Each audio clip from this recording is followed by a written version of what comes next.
Welcome to the Treasury Select Committee and our evidence session into the lessons from Greensill Capital. I'm very pleased to be joined this afternoon by David Cameron. Welcome to the committee. Could I just ask you to briefly introduce yourself? And I believe you have a short statement that you would like to make to the committee. And can I ask you to make that statement now, please? Thank you very much. David Cameron, very good to be with you, former Prime Minister. And thank you for letting me make an opening statement. This is a painful day, coming back to a place that I love and respect so much, albeit virtually, but in these circumstances. And I've had plenty of time to reflect on what has happened. I welcome this inquiry and its related reviews, and I believe there are important lessons to be learned. It was the greatest honour of my life to be Prime Minister of this country. And when my service as Prime Minister came to an end, I wanted to build a new career based on a mix of charitable and pro bono work for causes that I care about, like dementia and international development, and business interests in areas of cutting-edge technology. I believe that an ex-Prime Minister should be able to do that, and I thought carefully about the choices I made and took extensive advice. As part of that range of activity, I would explain why I chose to work for Greensill Capital, the circumstances under which I contacted government ministers and others, and my motivations for doing so. I'll also explain how I abided by the rules that were in place. But rules alone are never enough. We learnt that in this place over so many issues: personal conduct and codes of behaviour, and how such conduct and behaviour both appears and can be perceived. These things matter too. I completely accept that former Prime Ministers are in a different position to others because of the office that we held and the influence that continues to bring. We need to think differently and act differently. Lobbying itself is a necessary and healthy part of our democratic process, but I accept there's a strong argument that having a former Prime Minister engage on behalf of any commercial interest, no matter how laudable the motives and cause, can be open to misinterpretation. Perhaps that's especially so when the communication systems we all use, particularly in the heat of responding to a crisis, are text, phone, and app, rather than the more formal approach of writing. I hope it is accepted that nothing I did was in breach of the rules, but on the wider test of what is appropriate, as I've said previously, it would be better only to use the most formal means of contact via a letter. I started working as a senior advisor to Greensill Capital in August 2018. Lex Greensill wanted me to help him grow what was becoming a successful UK-based fintech firm. There was geopolitical and strategic advice, helping with international expansion, speaking at customer and supplier events, and helping to win new customers. I liked the fact that the business was using technology and deep capital markets to help small businesses and supply chains to get low-cost credit, to get paid early. I had seen how this had worked in government when Lex Greensill was brought in by Jeremy Hayward to advise my administration from 2011, though at the time, as I've explained, I only met him very briefly. This was all part of the civil service drive to improve government efficiency. In bringing him in, Jeremy was acting in good faith to solve a real problem: how to ensure companies and supply chains, particularly SMEs, could access low-cost credit.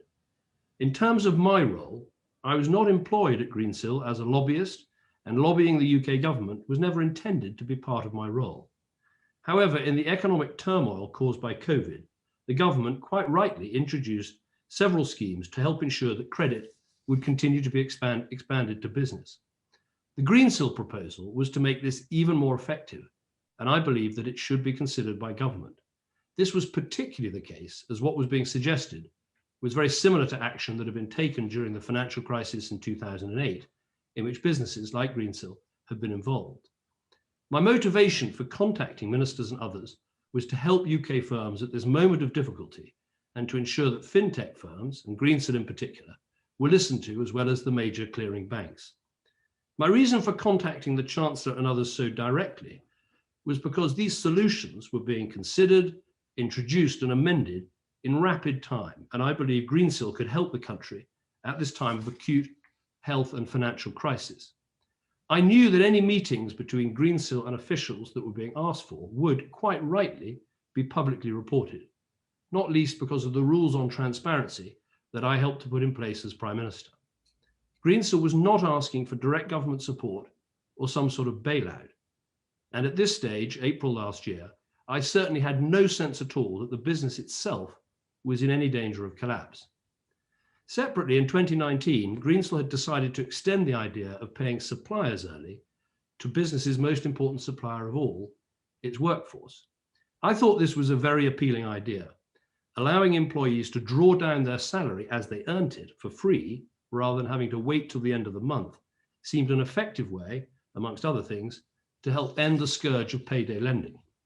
For firms in the private sector, while there'd be a charge for the employer, there would never be a charge for the employee. And in the public sector, it would be free for both employer and employee. I became an enthusiastic supporter of this new app, Earned it was called, and wanted to promote it to the NHS and other public sector bodies.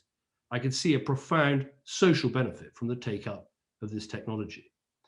I'm desperately sorry that Greensill and Earned went into administration. Hundreds of hardworking people have lost their jobs and many more are threatened by the consequences. As I was neither a director of the company nor involved in any lending decisions by the company, I have no special insight into what ultimately happened, but I'm as keen as anyone to learn the lessons and hope that these inquiries will help with that process. I know you're also examining the rules governing lobbying and business appointments after ministers and officials leave office, and any special arrangements for former prime ministers. And on that subject, I have these brief thoughts. The lobbying rules were put in place to deal with lobbying by multi-client firms rather than employees of individual businesses, to ensure that those being lobbied knew on whose behalf they were being contacted. This was, of course, backed by the fact of the existence of all relevant and subsequent meetings with businesses are then made public. If lobbying registration can be extended to in-house operatives without excessive bureaucracy or damaging the interests of charities, there is a case for making that change. The body that vets jobs for former ministers and civil servants, ACABA, is well established and, in my view, works, but its examination of appointments should be mandatory and comprehensive, and its decisions should be enforceable. As I said at the outset, former prime ministers are in a different category, and I've read the arguments for different special arrangements. A longer period before any contact with government over any commercial issue could be appropriate, and a new special committee over and above ACABA to advise on post office appointments might help with choices that need to be made. Can I thank you, Chair, for letting me make that opening statement? Okay, thank you, David, for that. That did run over what we had agreed in terms of time, I have to say. And I think it's therefore, I wasn't intending to raise this, but I will as a consequence of that. We were allocated rather less time than we had asked your office for this session so that we could complete our scrutiny effectively. So I feel bound to ask you now, in the event that we don't get through this session, having fully scrutinized all the areas with you that we require to, could I have a commitment from you now that you will return to this committee to answer any subsequent questions we may have?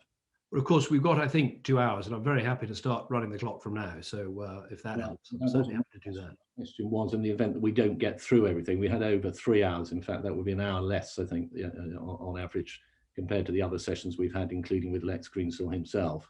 So could I have a commitment that in the event that we don't get through everything today, you will come back and appear before us again? Very happy to answer all the questions. Good, okay. Well, you, sorry, just so I'm very clear, when you say happy to answer all the questions, that is a yes to coming back to the committee if we request it. Well, let's see how we get on. I'm sure we've got till effectively till 5 o'clock, but if we haven't got through them, then of course we can do this again. See, I think the committee would justifiably expect a straight answer to that question as to whether I've said if we don't get through it, then I'm very happy to come back again. Okay, well, if I take that, therefore, and unless you're going to contradict me, that if we don't get through it to the satisfaction of the committee, and we therefore invite you back, that you will come back and answer our further questions. Of course. Thank you very much. Thank you. Now, you mentioned in your statement, David, that you were not a director of Greensill, which of course is true. But Lex Greensill, when he gave his evidence to us this week, stated that you had an open invitation to board meetings and that you attended regularly. Is that the case? Yes. Okay, thank you. During the run-up to the pandemic and the pandemic itself, did you take part in discussions on the board of Greensill, or were you there simply as an observer? Well, I was there invited to attend the board. But I would take part in the board meetings and listen to the arguments and make contributions, sometimes particularly on sort of geopolitical matters and such like. So yes, I was a regular attender and would contribute. But of course, there are a lot of board issues which are director only. I didn't sit on the credit committee. I didn't sit on the risk committee, didn't sit on the audit committee or any of those sorts of functions. So I wasn't involved, as it were, in the day-to-day running of the business or credit decisions. But yes, of course, I'd listen to the discussions and make contributions. And did those discussions at the time that the pandemic emerged include the difficulties that Greensill may in the future face as a consequence of the pandemic?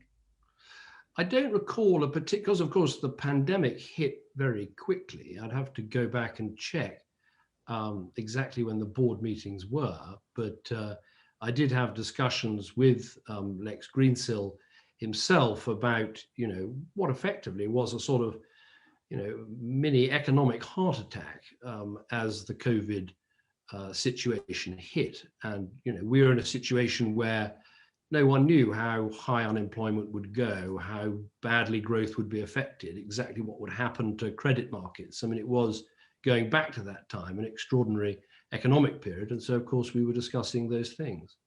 So would you have discussed the future potential threat that the pandemic posed in terms of the availability, for example, of credit insurance going forward, an increased risk of the clients of the company defaulting, and the pressure on continued access to funding through the securitization process within the model that Greensill was working to? I don't recall particular discussions on the insurance issue. There were discussions, obviously, about the state of the credit markets and the access to credit markets. And the concern there was that the companies in supply chains that we help to finance, may struggle in those markets. And it was very important to keep those markets open. So yes, there was that discussion. And of course, I'm sure we'll come on to this, the remarks of the governor of the Bank of England that supply chains were important and the effect of the pandemic on supply chains was something that needed to be looked at. And did you recognize that the extent that the pandemic would impose pressure on the insurance market, and therefore by extension the ability of Tokai Marine and others to provide insurance to the Greensill business, that was a potential major problem coming down the track that you should have been able to foresee?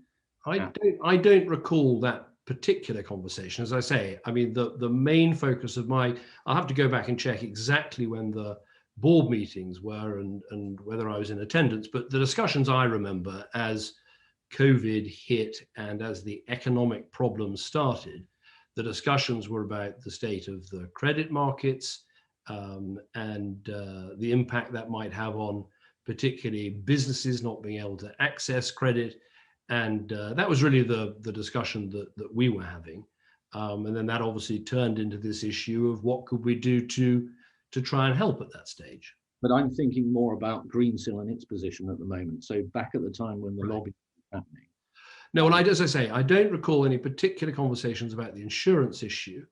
I obviously, in terms of my conversations about Greensill, Greensill was in good financial health. We had the SoftBank investment into the company, which had put $1 billion effectively into the company.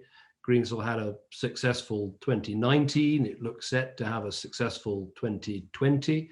Obviously, COVID was going to have its impact, but at no stage in those conversations was I aware in any way of any concern that Greensill would be in any serious financial difficulty. This might be a tougher year than the one before.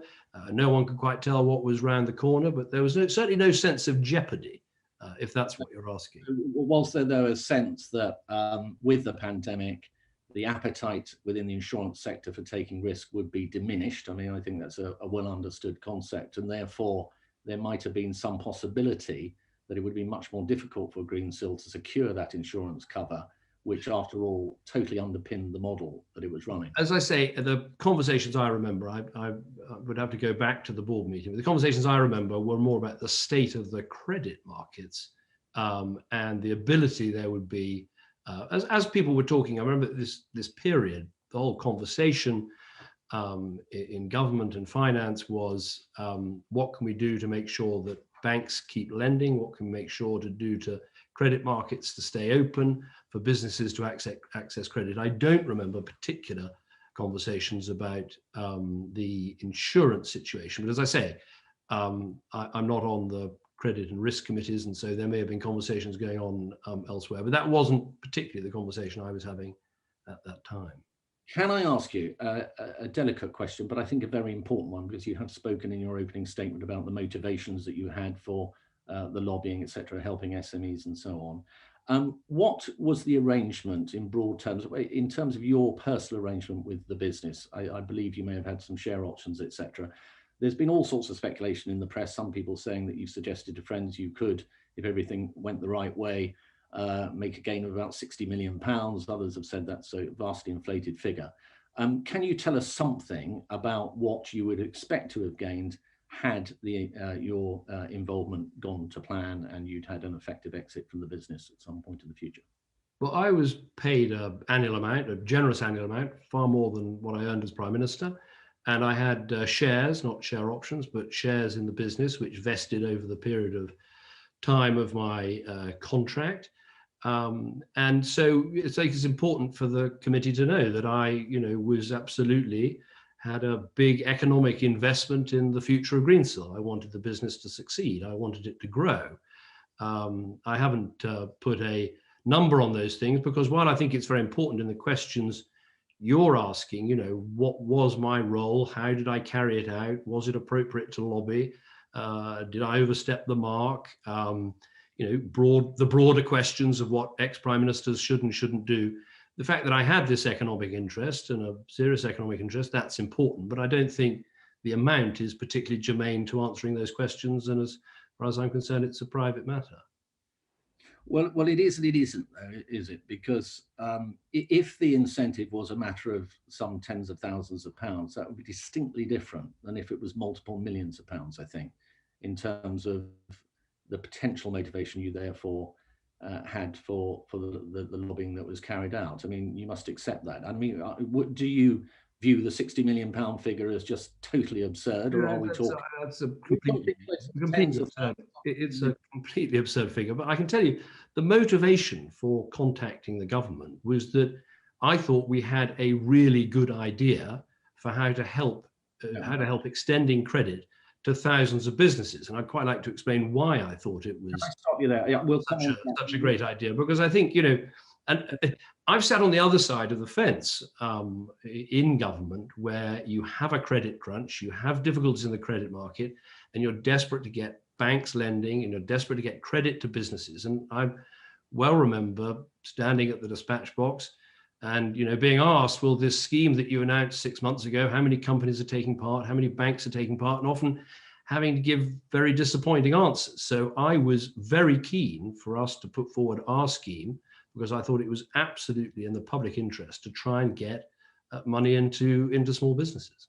Okay, that's fine. But my questions, and they are, as I say, delicate questions, but I think they're important questions, because if there is a large amount of money riding on this business succeeding, then that is a different situation to a small amount of money riding on the business succeeding. And I think I take it from what you're saying that there was at least a significant amount. I wanted this business to succeed. I was being paid, I had shares, I had an interest in it. And I think that's important for the committee to know. And of course, just as if a bank takes part in a loan guarantee scheme, that's good for the country because those loan guarantees will go to businesses.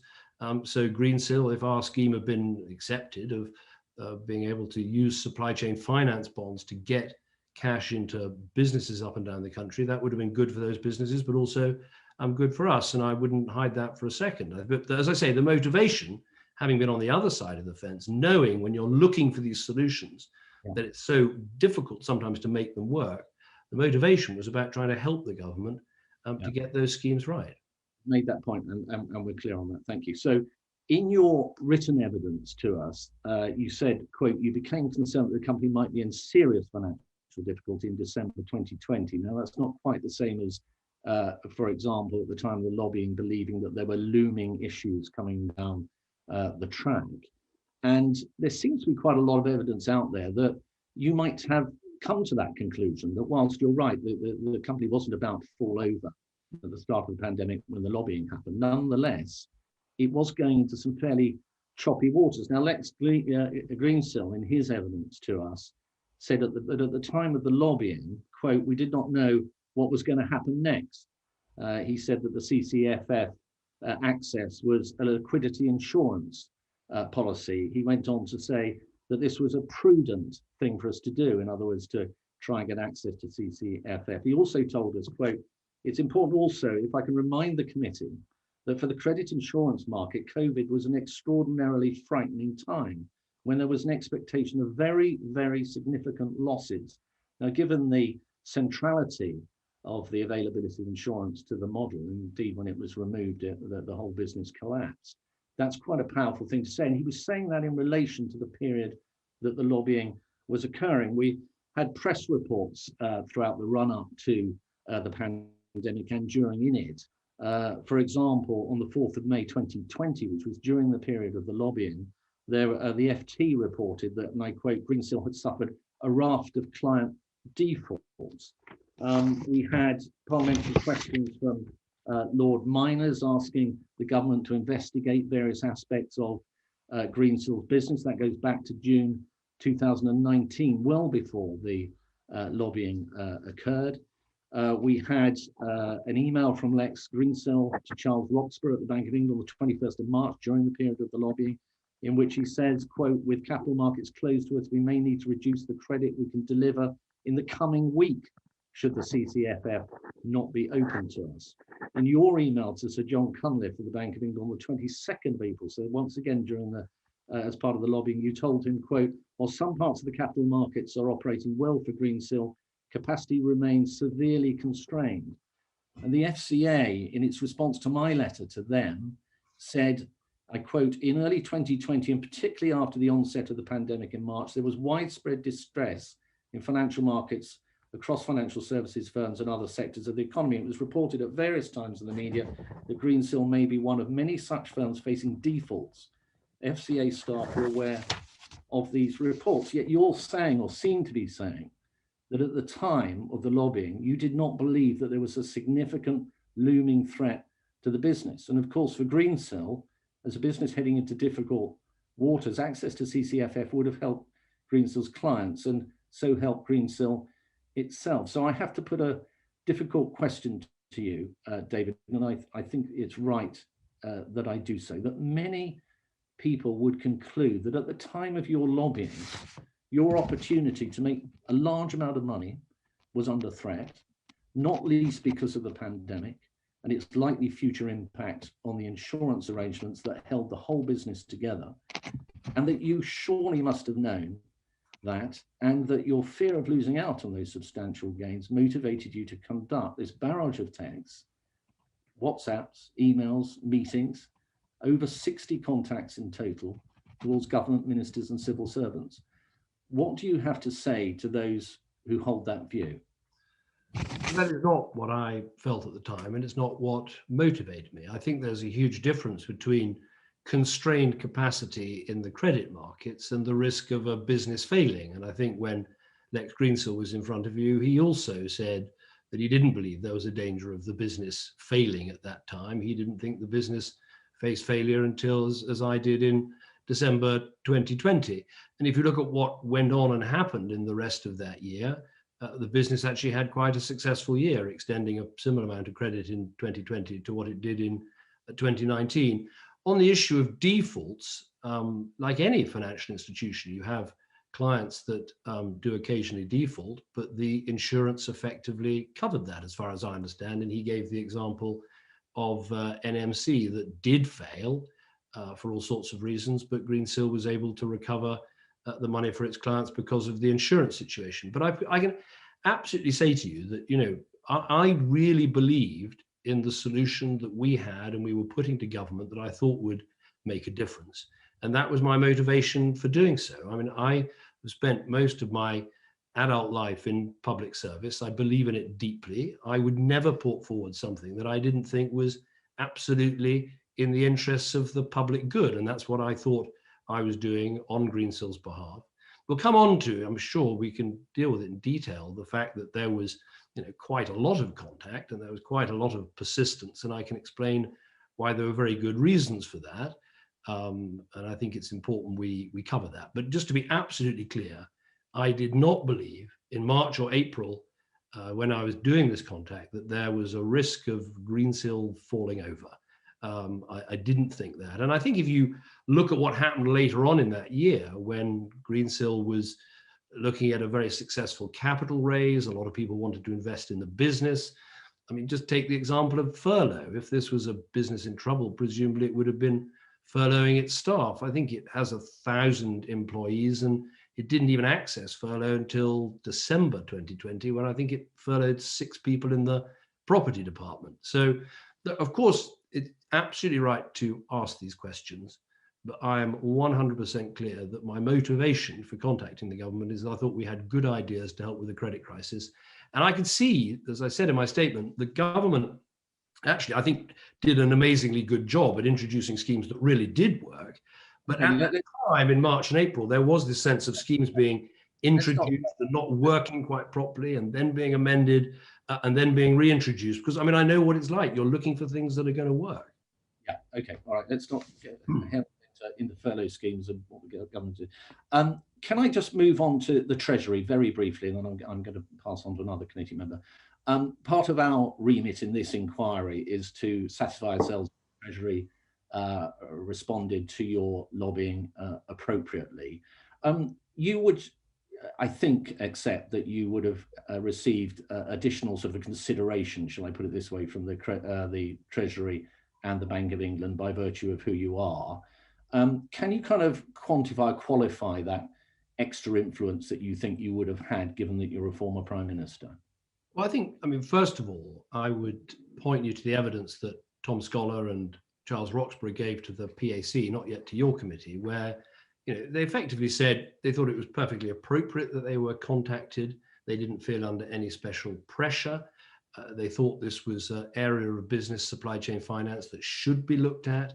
They thought there could be merit if the right scheme could be come up with. I think those are all important considerations. But I would make this point, and this is sort of one of the reasons I thought it was appropriate in these extraordinary times when we were suffering this economic heart attack in the country, to pick up the phone, which is, I knew from my time in government that quite rightly, when there are economic difficulties, the Treasury is in contact with every clearing bank. The clearing bank chairman and chief executives are calling up, quite rightly, talking to the Treasury.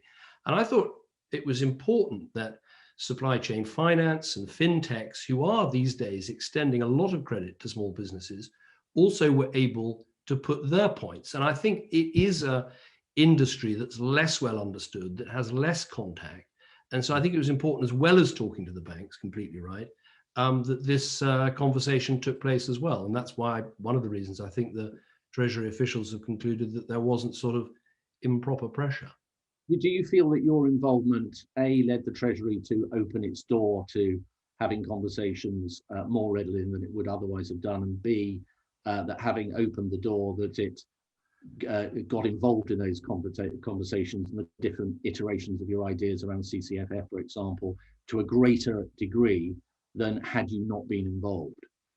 Well, I'm sure, of course, your position makes a difference, but I think that if you're the Chancellor of the Exchequer, you are also taking calls from the heads, and I remember this from our time in government, that you're taking calls from the heads of banks and building societies, and they are getting and quite rightly, I mean, at a time of crisis, this was the reason for picking up the telephone rather than, as I've said, I think would be better in future, sending one sort of formal letter or email, is that it was a time of crisis. Things were moving very quickly. The government was introducing schemes and plans. And I think there's so the persistence I would explain by, first of all, supply chain finance isn't so well understood. It did need a push to be properly considered. And then, as you say, it went through a series of iterations of a proposal by Greensill, a response by the government, then the government making clear its own scheme. And I think, to be fair, and I'll be very frank about this, I think Greensill made a mistake, and I'm partly responsible for this, is I don't think we got to the best possible answer for how to amend the CCFF or include supply chain finance in the CCFF nearly quickly enough. And had we done that, there would have been less calls, less contacts, perhaps a quarter as much. And I think we got that wrong. But I mean, I would lean quite heavily on what the Treasury officials have said, which is this was effectively a worthwhile conversation, an important thing to talk about. It didn't bend the Treasury or the Bank of England out of shape, and I think was a useful process. Okay, thank you, David. Thank you for those answers. I'm going to go now to Harriet, please. Thank you, Chair. And I wanted to just reiterate what the Chair said, that our terms of reference are really looking at the lessons that the Treasury and its associated public bodies can derive from this whole failure of Greensill. And so in that context, I wanted to ask questions about the civil service. And my first question really, and you've mentioned him already, is Tom Scholar.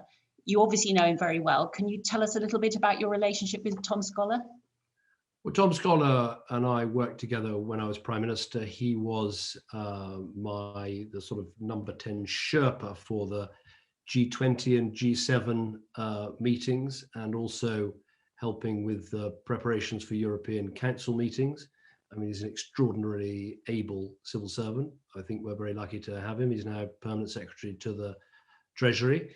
And I think has done a very good job during this pandemic. And you signed off one of your texts to him, love DC, which was the only one that you signed off, sort of love DC. Can you just help the committee understand, in particular, why you use that to him, or you have a closer or a wider personal relationship outside the formal one that you've just described? I think I've seen him perhaps once or twice since leaving office. I mean, anyone I know even at all well, I tend to sign off text messages with love DC. I don't know why, I just do. But my children tell me that you don't need to sign off a text message at all, and it's very old-fashioned and odd to do so. But anyway, that's what I do.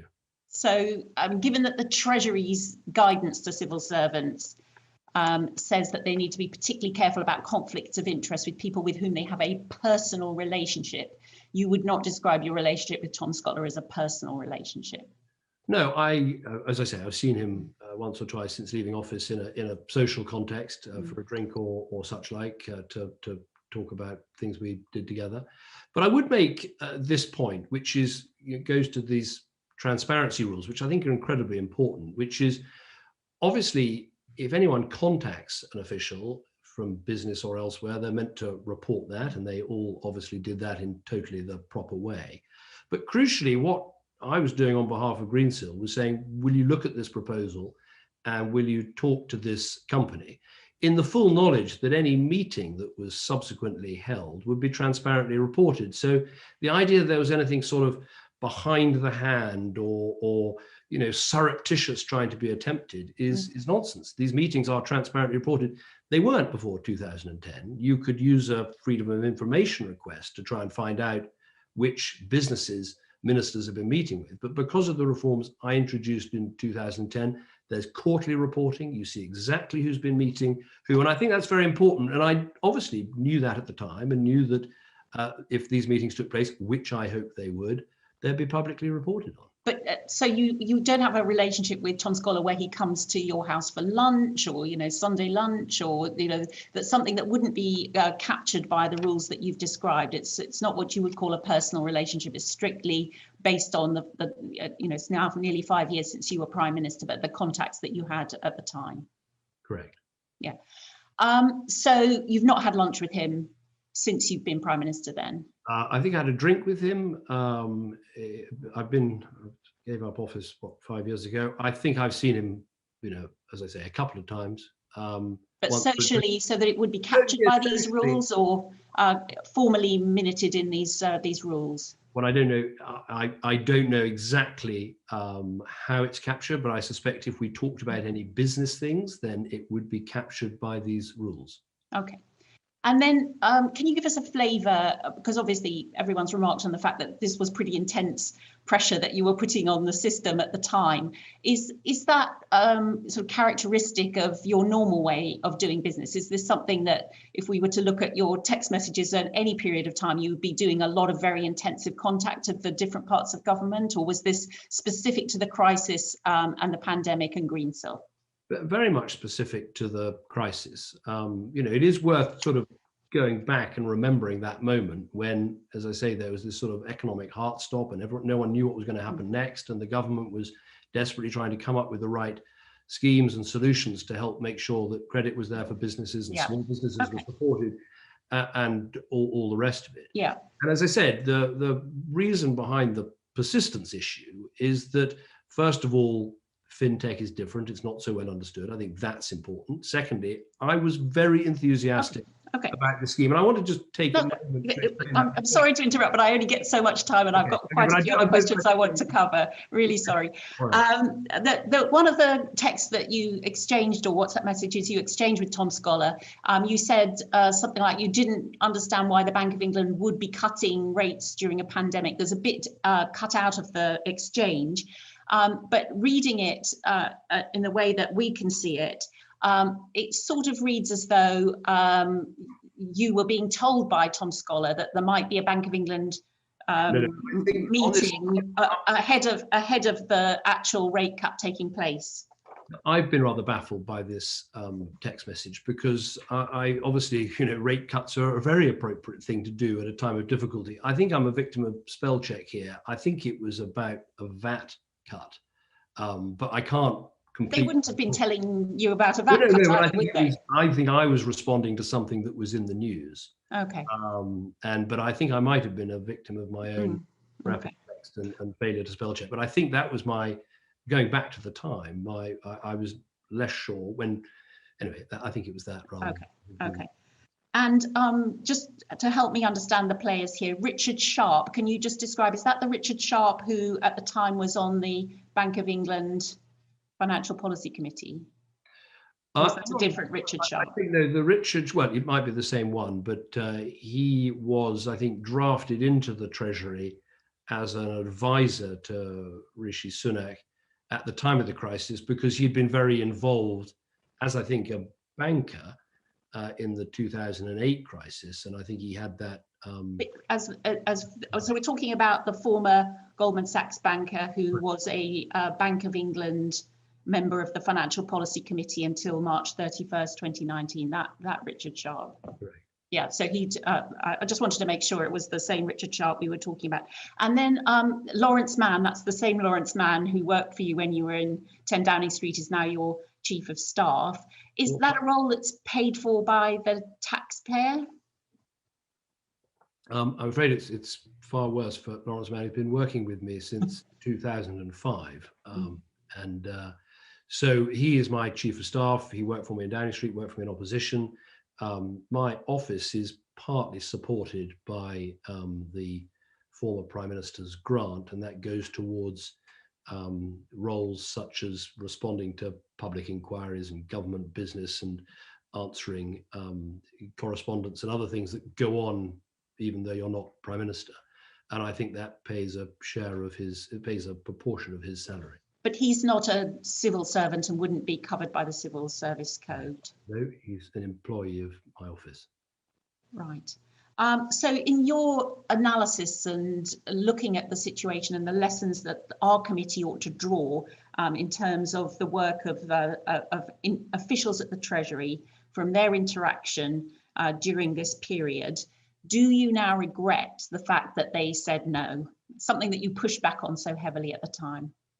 No, I think in the end, they gave very good reasons for why the scheme that they'd introduced couldn't be amended in the way that we were suggesting.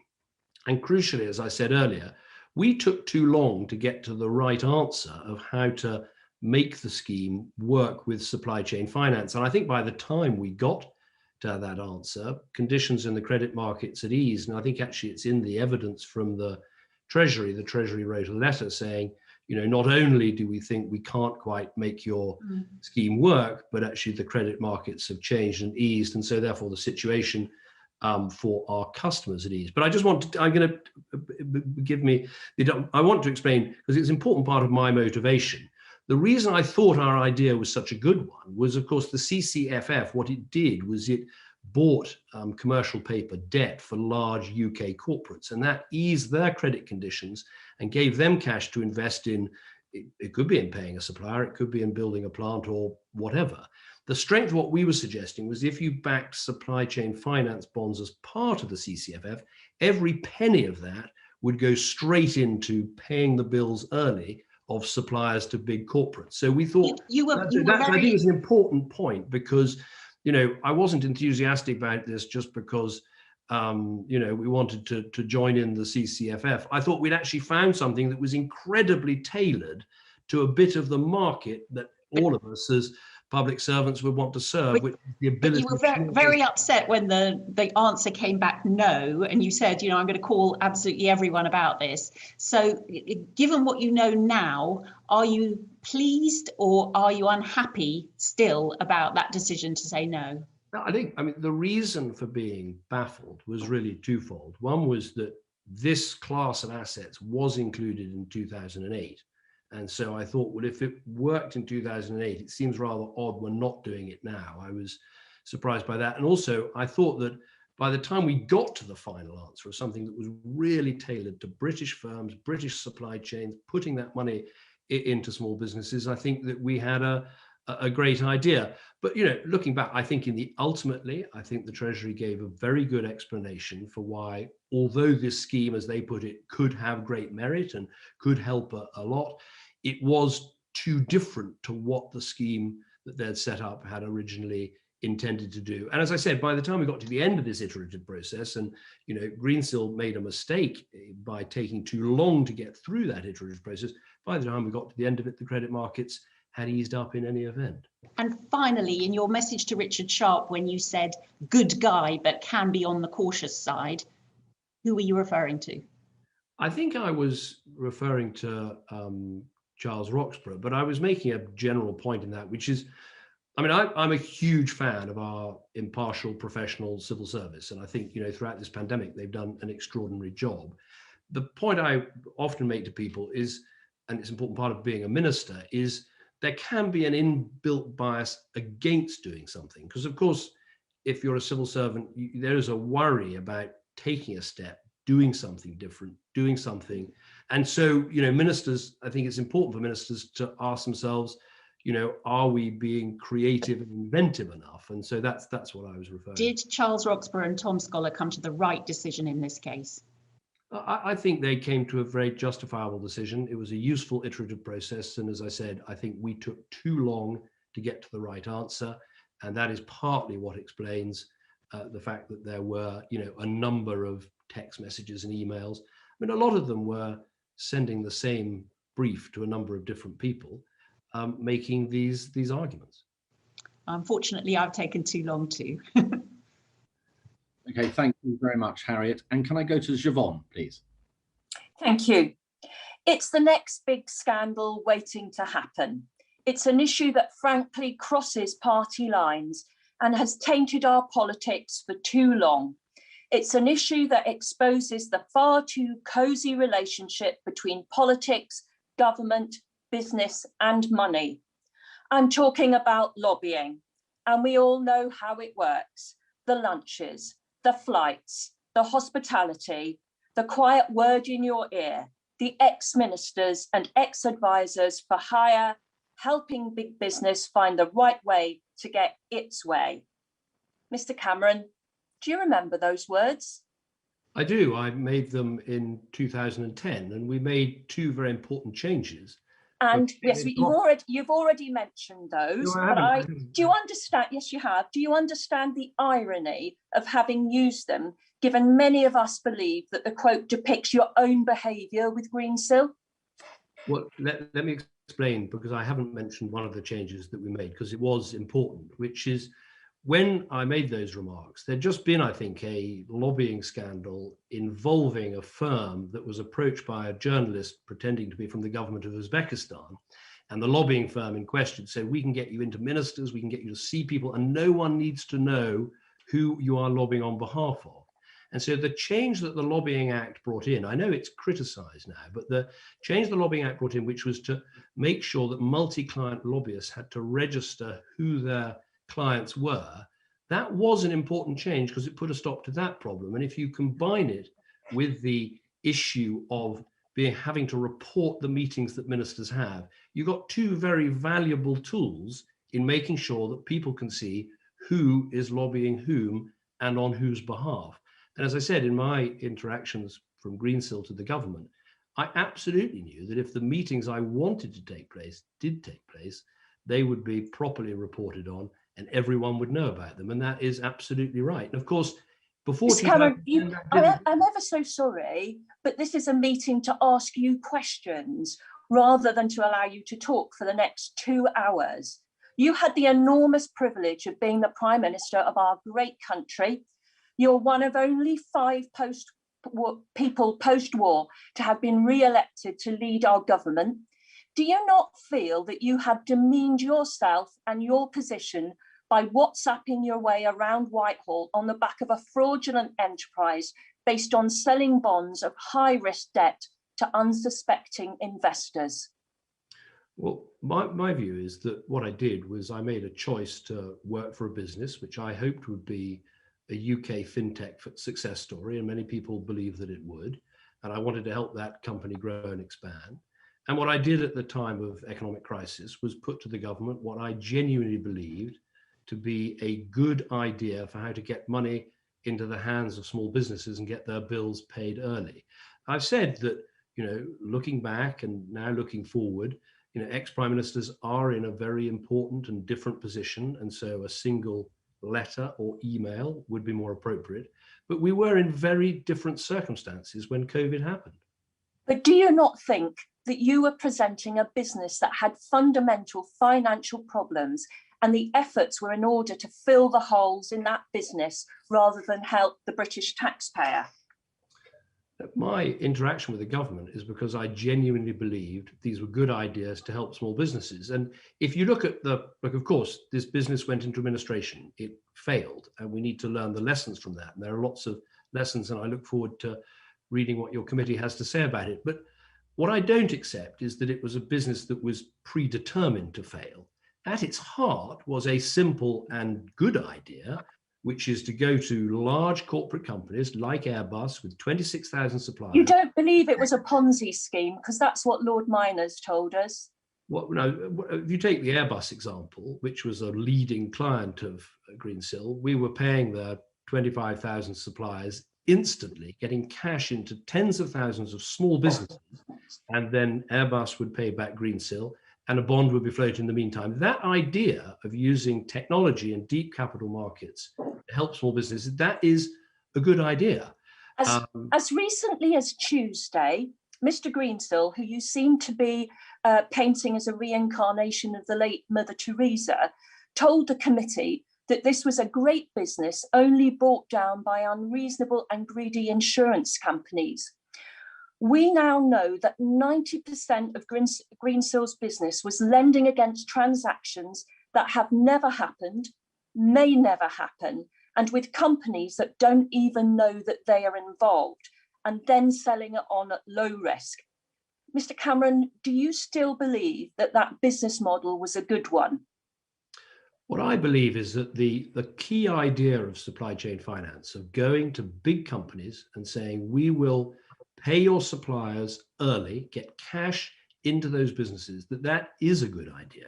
And the companies that Greensill work with, like Vodafone and AstraZeneca and Ford Motor Company and Airbus, big responsible employers, big important companies. Cameron, do you know what a prospective receivable is? Well, I've listened very carefully to the evidence you've been hearing over previous days, and the concept of prospective. That didn't involve any of the companies you just listed. Well, let's deal with future receivables, which I think is the correct term. And future receivables were involved in the supply chain finance scheme that I helped to set up in government, which was the way that the NHS, under this scheme, pharmacies were paid early. And pharmacies, of course, are very small. When during the height of the crisis, you were bothering ministers and civil servants, did you know that 90% of Greensill's business represented unsecured loans to high-risk borrowers, and half the time without any invoice whatsoever? Well, that's not a figure I recognise. I listened to Mr. Greensill's evidence to you on Tuesday, where he talked about future receivables being perhaps 20% of the business. And I think when it comes to future receivables, it is important to recognise that in the case of the NHS and the pharmacy scheme. Can I just ask you a question about the NHS? Turning now to Greensill's proposals for our NHS, and that named earned to pay doctors and nurses daily or weekly in advance. Do you accept that your lobbying of the NHS wasn't for its health, but for the health of Greensill's balance sheet? I wouldn't accept that for 1 second, because the whole concept of earned in the NHS was that it was going to be free to not just the employee, but also free to the NHS itself. Why I thought this was so attractive is that, I remember probably answering questions from you about the evils of payday lending, and the idea that staff in the NHS can draw down their salary as they earn it, rather than have to wait till the end of the month. I think that could go some way to ending the use of payday lending. And of course, this is a really important point. Mr. Cameron, Greensill's own administration documents make clear, and I quote, "The commercial rationale for providing these services without profit was to create critical mass, to enable Earned UK to sell to corporate entities, to generate revenues, and to provide cross-selling opportunities to the wider group." So I ask you again, do you now accept that your lobbying of the NHS was about a commercial incentive for Greensill? No, I don't accept that, because it's nothing sacred. No, from Greensill's point of view, this was part of its corporate social responsibility program of saying to the NHS, this is going to be free, not just to the doctors and nurses, but free to the NHS trusts as well. And of course, it left Greensill free to sell to corporate entities, to generate revenues, and to provide cross-selling opportunities to the wider group. Not my words, Greensill's words. But you asked me about. Thank you. Thank you, Chair. Okay, thanks very much, Siobhan. I'm going to go to Julie now, please. Thank you very much, Chair. Good afternoon, Mr. Cameron. Hi. I'd like to go back and explore in a bit more detail something you referred to in your opening statement, and I think is something of a thread throughout this session, which is your particular position as a former Prime Minister. Former Prime Ministers are quite a rare and exceptional breed. When we heard from Lord Macpherson a couple of weeks ago from this committee, he said that generally former Prime Ministers don't generally contact the Treasury. It's quite exceptional. They might say, check up some records or issues relating to your time in office, but actually to talk about policy, to lobby is quite exceptional. Would you accept that it really is quite an exceptional course of action that you took over this period? Well, these were exceptional times when business was uniquely threatened. No one knew what was going to happen to the economy, and I knew from my own experience of being in government that the government was considering what sort of loan support schemes, what sort of loan guarantee schemes, what would work. And so these were extraordinary times. And as I've said, I think it would be better for an ex-Prime Minister in future, and I will certainly abide by this, if you're contacting the government about any commercial issue, and this would be a very rare event, to send one formal letter or one formal email. But I think these were exceptional times. Lord Macpherson also said, for example, if a former Prime Minister did contact government department, it would usually be potentially on a broader point of policy. But isn't the point here that the point of policy that you were talking about was something in which you had a very specific economic interest, has been referenced previously? Well, it was something that I was passionate about because I thought that it could really help small businesses and supply chains in the United Kingdom. So that was why I was so keen to contact the government. As I've said, I know what it's like when you're searching for things that will help business, when credit markets dry up, when there's difficulties in the economy. And I thought we had a very good answer. And I was very keen, as I said, for it to be listened to, because the banks are quite rightly on speed dial with the Treasury. Everyone knows, when troubles hit, and I think Paul Miners in his evidence due said that he would often be talking, to 10 bank chairman and chief executive every week in that sort of situation. And I think it is important to recognize the change in patterns of lending, where you've now got fintech firms and non-bank financial institutions extending huge amounts of credit to small business. It's very important to have that conversation as well. Do you accept that you are different to a bank chief executive? And do you think that that is a different circumstance? And did you ever consider the impact that would have on the people receiving the calls and the letters and the emails and so on?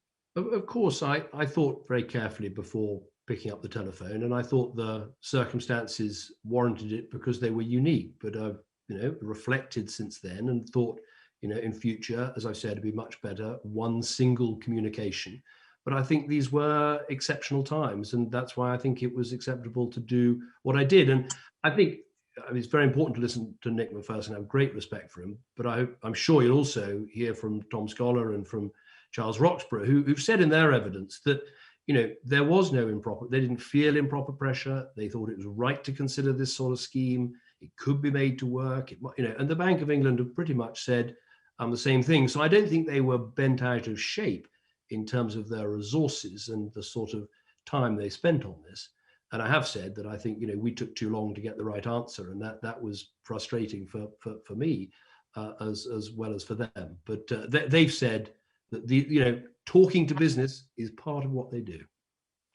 And you said quite rightly, we all remember it. You've been at the dispatch box, you have been on the receiving end of lobbying and ideas and so on.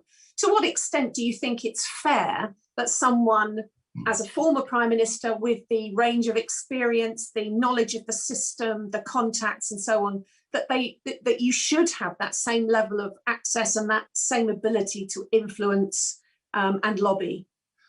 Well, I think it's a very good question. As I said in my opening statement, maybe there is a case for a longer period of time before there's any commercial contact between an ex-Prime Minister and a department. I've also thought carefully. I noticed that Gordon Brown, I think, said there should be no contact whatsoever on a commercial issue. I would stop one short from that, because I could potentially imagine Gordon Brown or John Major being chairman of a big bank or British Telecom or some strategically important British company. And I think the idea of there being no contact then between a former politician and the government wouldn't make sense. I mean, for instance, as Prime Minister, I used to meet very regularly with Bob Dudley, who was the chair of BP. I think that's right. You've got strategically important companies that do need to talk to government. And while it's very important we regulate lobbying properly, while it's very important we report meetings transparently, while it's important we look at all those rules, we mustn't get to a situation where the public sector is cut off from the private sector. So, yes, ex-prime ministers are different. Yes, we need to think and act differently. Yes, there are lessons to learn. I completely accept that. But I wouldn't go quite as far as Gordon Brown, although I agree with him about many things. So is it fair? Would you accept a criticism to say that you are putting forward some potential solutions and lessons to be learning from this, that if you had perhaps been more aware or self-aware and cognizant of potentially the impact of the lobbying from a former Prime Minister, from yourself, that we wouldn't have to be looking at changing the rules at this point, or more rules? Well, I would say two things to that. The first is that clearly these civil servants were not intimidated by getting a call from me or from looking at this proposal, from dealing with Greensill and the fintech sector. If you look at what they said to the Public Accounts Committee, they thought it was appropriate, and they got on and looked at the scheme. I think that's the first thing. As I say, I think ex-prime ministers are different, and I think we should be looking at the rules, just because there's no harm in trying to work out Is there more you could do? I mean, I think Aqaba as a process, which I've been through with a number of different appointments, it does work well.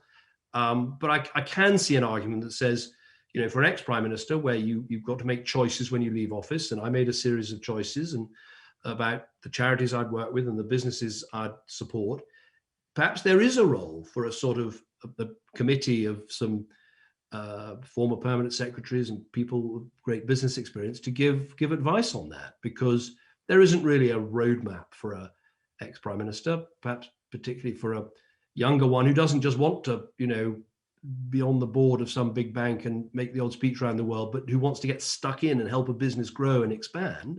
Perhaps there could be a role for that sort of committee to give that sort of advice, and perhaps I would have found that beneficial. Thank you. Can I just turn to the relationship between yourself and Lex Greensill during this period? You've mentioned some strategic objectives that you felt you had in joining Greensill. Could you just give us a feel for how much direction on a day-to-day basis, a week-to-week basis, you had from Lex Greensill, both in sort of what we might call normal times, and then as it became more of a crisis moment? Well, I was contracted to work with the business for a number of days every year. I think I comfortably exceeded that because I was enthusiastic about what this company was doing. I'd probably talk to Lex Greensill once a week. And the sort of work we were doing was trying to win new clients, whether in the UK or elsewhere. We were looking at how to expand best into new territories. I think he said in his evidence that while I was working for the business, we increased by 50 or 100 the number of countries we were operating in.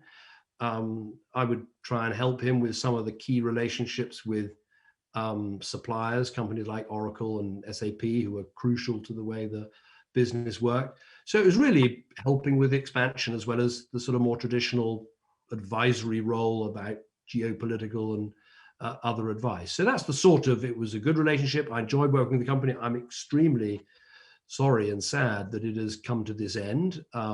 Clearly, as he said, there were faults with the business. There were vulnerabilities that weren't properly addressed. But I repeat again, I think we mustn't get into this situation in this country where just because a business goes into administration, it doesn't mean that everything about it was wrong. It doesn't mean the whole thing was some necessarily giant fraud. You know, there were, I think, very strong and important parts to supply chain finance that can have a real social benefit. That's why I joined the company in the first place. But for example, during perhaps more of the crisis period, would Lex Greensill say to you, would you phone up Rishi Sunak? Would you text him? Would you get on the Treasury? Would you get on to Matt Hancock? Would he direct you and give you particular, missions or objectives in that kind of way? No, the conversations that we had, I think, started with the chairman of the Bank of England making this remark about the importance of supporting supply chains during the pandemic. And I think in one of our conversations, I said I'd try and find out more about what was meant by that. When it came to this issue of our proposal to improve the CCFF with this supply chain finance idea, which, as I've said, would be, we thought, very targeted because all the money would go to small and medium-sized businesses. It was then a question of, well, what's the best way of trying to get this in front of government? And that is what I helped with. And I helped with that because it was a moment of crisis and I believed it was a good idea. So I don't want to put words in your mouth, but would we be characterising that in that case that really you self-directed, you made the judgments on who to lobby, when to lobby them and how often to lobby them, for example?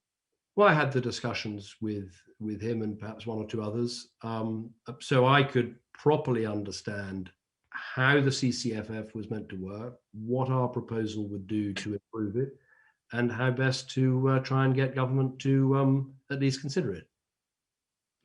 Thank you very much, Chair. I think I'm out of time. Thank you, Mr. Cameron. Thank you. Thank you, Julie. And Emma, please. Thank you, Chair, and good afternoon, Mr. Cameron. Just a couple of quick questions at the beginning. Has the Chancellor published every SMS or WhatsApp message that he sent you in relation to Greensill? I believe he has, yes. Okay, thank you. Did you and the Chancellor speak over the phone about Greensill's CCFF or C bills? Yes. Did you speak on the 18th of May? I'd have to check the records, but I think we definitely did speak. I think possibly a couple of times, but I think it's all in the return I sent to the committee. Okay, could you tell us what was discussed? What I was discussing with him from memory was, my contention that the CCFF was a brilliant idea because it was helping large British-based corporates to have access to cash and credit at a time of difficulty, and how including supply chain finance bonds in that facility would be even more effective because every penny of that money would go into small businesses. So I was very passionate about it. I thought it was a really good idea. And I think I was, drawing, as I said, on my experience as Prime Minister, when schemes that you announced didn't quite work the way you wanted. Okay. I'm just going through these quite quickly. Just on that conversation on the 18th of May, were the Treasury officials dialed in, or was it a private conversation between you and the Chancellor? I don't know. You'd have to ask the Chancellor that. I don't think there was anyone listening my end, but there might well have been his end. Okay, just earlier on, actually, in response to one of my colleagues, you said something about that you didn't believe that the resources of the Treasury were bent out of shape with the time spent or resources. Do you accept that 56 lobbying attempts of ministers and officials during a pandemic, when, as you've already said, the economy was on life support, when the Treasury was working 24/7, and we've heard evidence earlier that time spent responding to your lobbying means time not spent responding to other areas of need, companies in need, and indeed regions in need around the rest of the country? Have you never reflected back and considered that you maybe went over the top? Well, I would draw very heavily on what Charles Roxburgh said at the Public Accounts Committee when he said, in answer to a question, that was not a disproportionate use of time at all. Had the proposal proved workable, it could have been a way to support a large number of small businesses at a time of crisis. And he also makes the point that the proposal that was come up with ultimately resulted in a consultation with 10 other supply chain finance companies, and that it was a useful exercise. As I say, I definitely accept that one of the reasons for the persistence was that we took too long to get the best possible scheme to the government, and that was our fault, for which we should take responsibility. But the civil servants, from what I've heard, are saying this was an interesting proposal. It's our job to engage with business. It didn't take up disproportionate amount of time, and if it could have worked, it would have been a good exercise. With respect, Mr. Cameron, I wasn't asking what you believed the opinion of the civil servants to be. I was asking what your opinion is.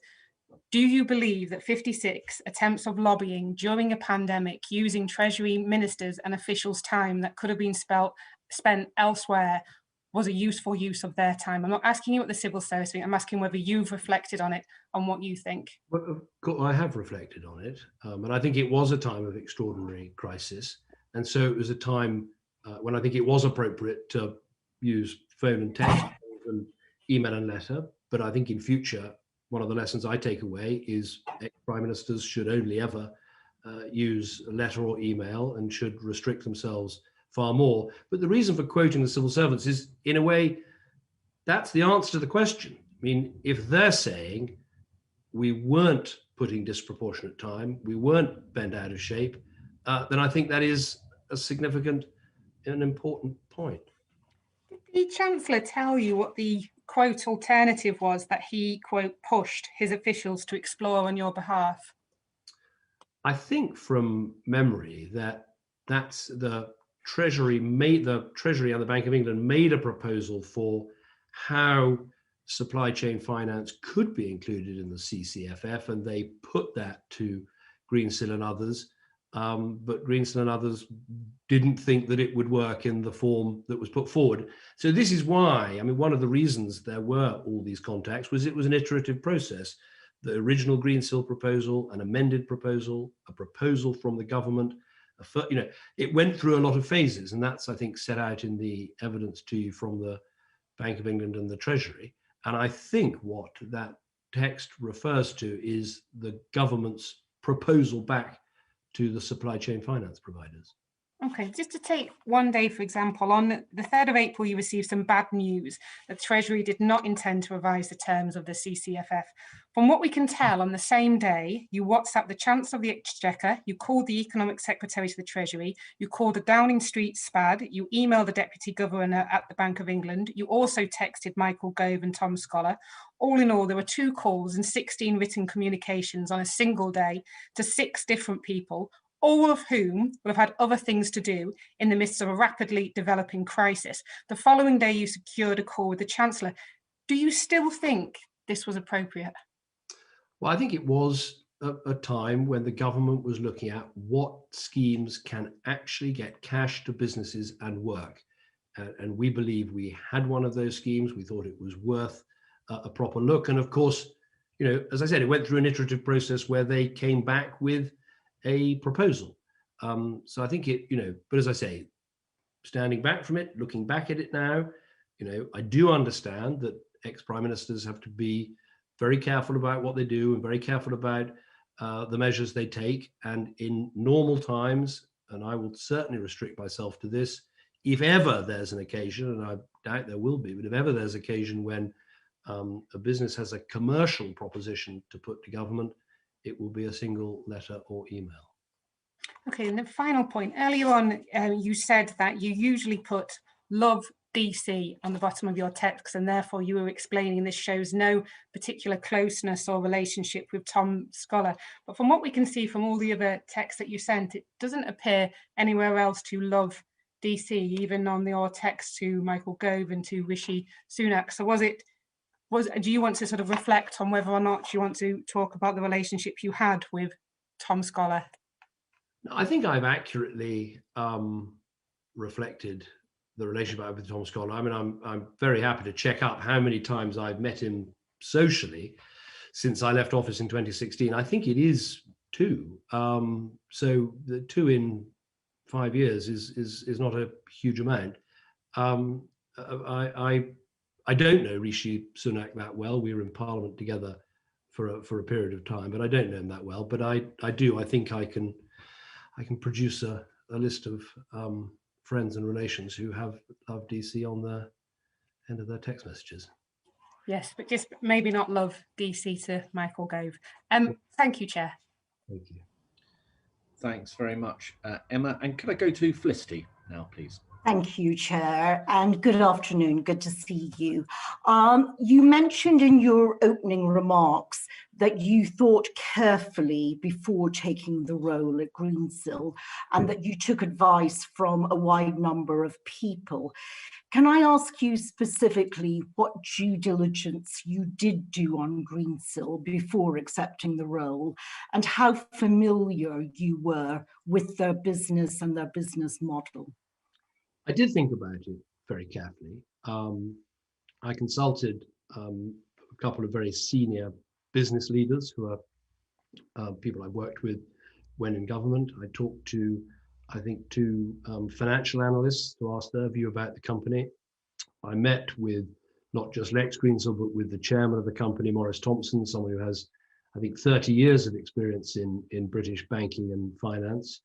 I met with the venture capitalist, John Gorman, who had originally invested in Lex Greensill and was still working with him. Obviously, I asked lots of questions of the company about every aspect of the business, from the role of insurance to the way the Credit Suisse and other funds work to the list of customers. But I think, to be frank, one of the things I took the greatest comfort from was General Atlantic, who I hugely admire as an investor. They had just invested in the business, and this company had as customers people like Airbus and Vodafone and AstraZeneca, and had partnerships with companies like Credit Suisse and Oracle and others. So it was a mixture of all those things, but I certainly did do quite a lot of due diligence and asked a lot of questions and tried to make sure I understood the core to what the business was doing. Now, to me, there were several red flags about this business even back then. One was the exposure that it had to Gupta and his family of companies, and indeed the interdependence between Greensill and Gupta and his companies.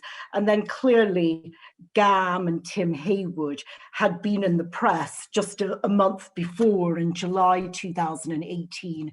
Were you aware of those issues, and did they give you concern at the time? Yes, of course, I was aware of them. I think taking them separately, on the GAM issue, that was reported widely in the newspapers. I asked a lot of questions about it, got a lot of reassurances about it. It's a complicated issue, but ultimately, one of the funds that was closed, all the investors received their money back, and there was a GAM Greensill supply chain fund that continued to operate, I believe, successfully pretty much throughout the time that I was working for the company. And of course, the Credit Suisse funds at the same time were expanding. And so one of the key questions for the company was, have you got the distribution potential for these assets you're creating from the finances you're providing to small businesses? And the list of banks that was buying these was growing, and there were the other funds. So I think that I asked questions about, I thought was important, but I thought I got satisfactory answers.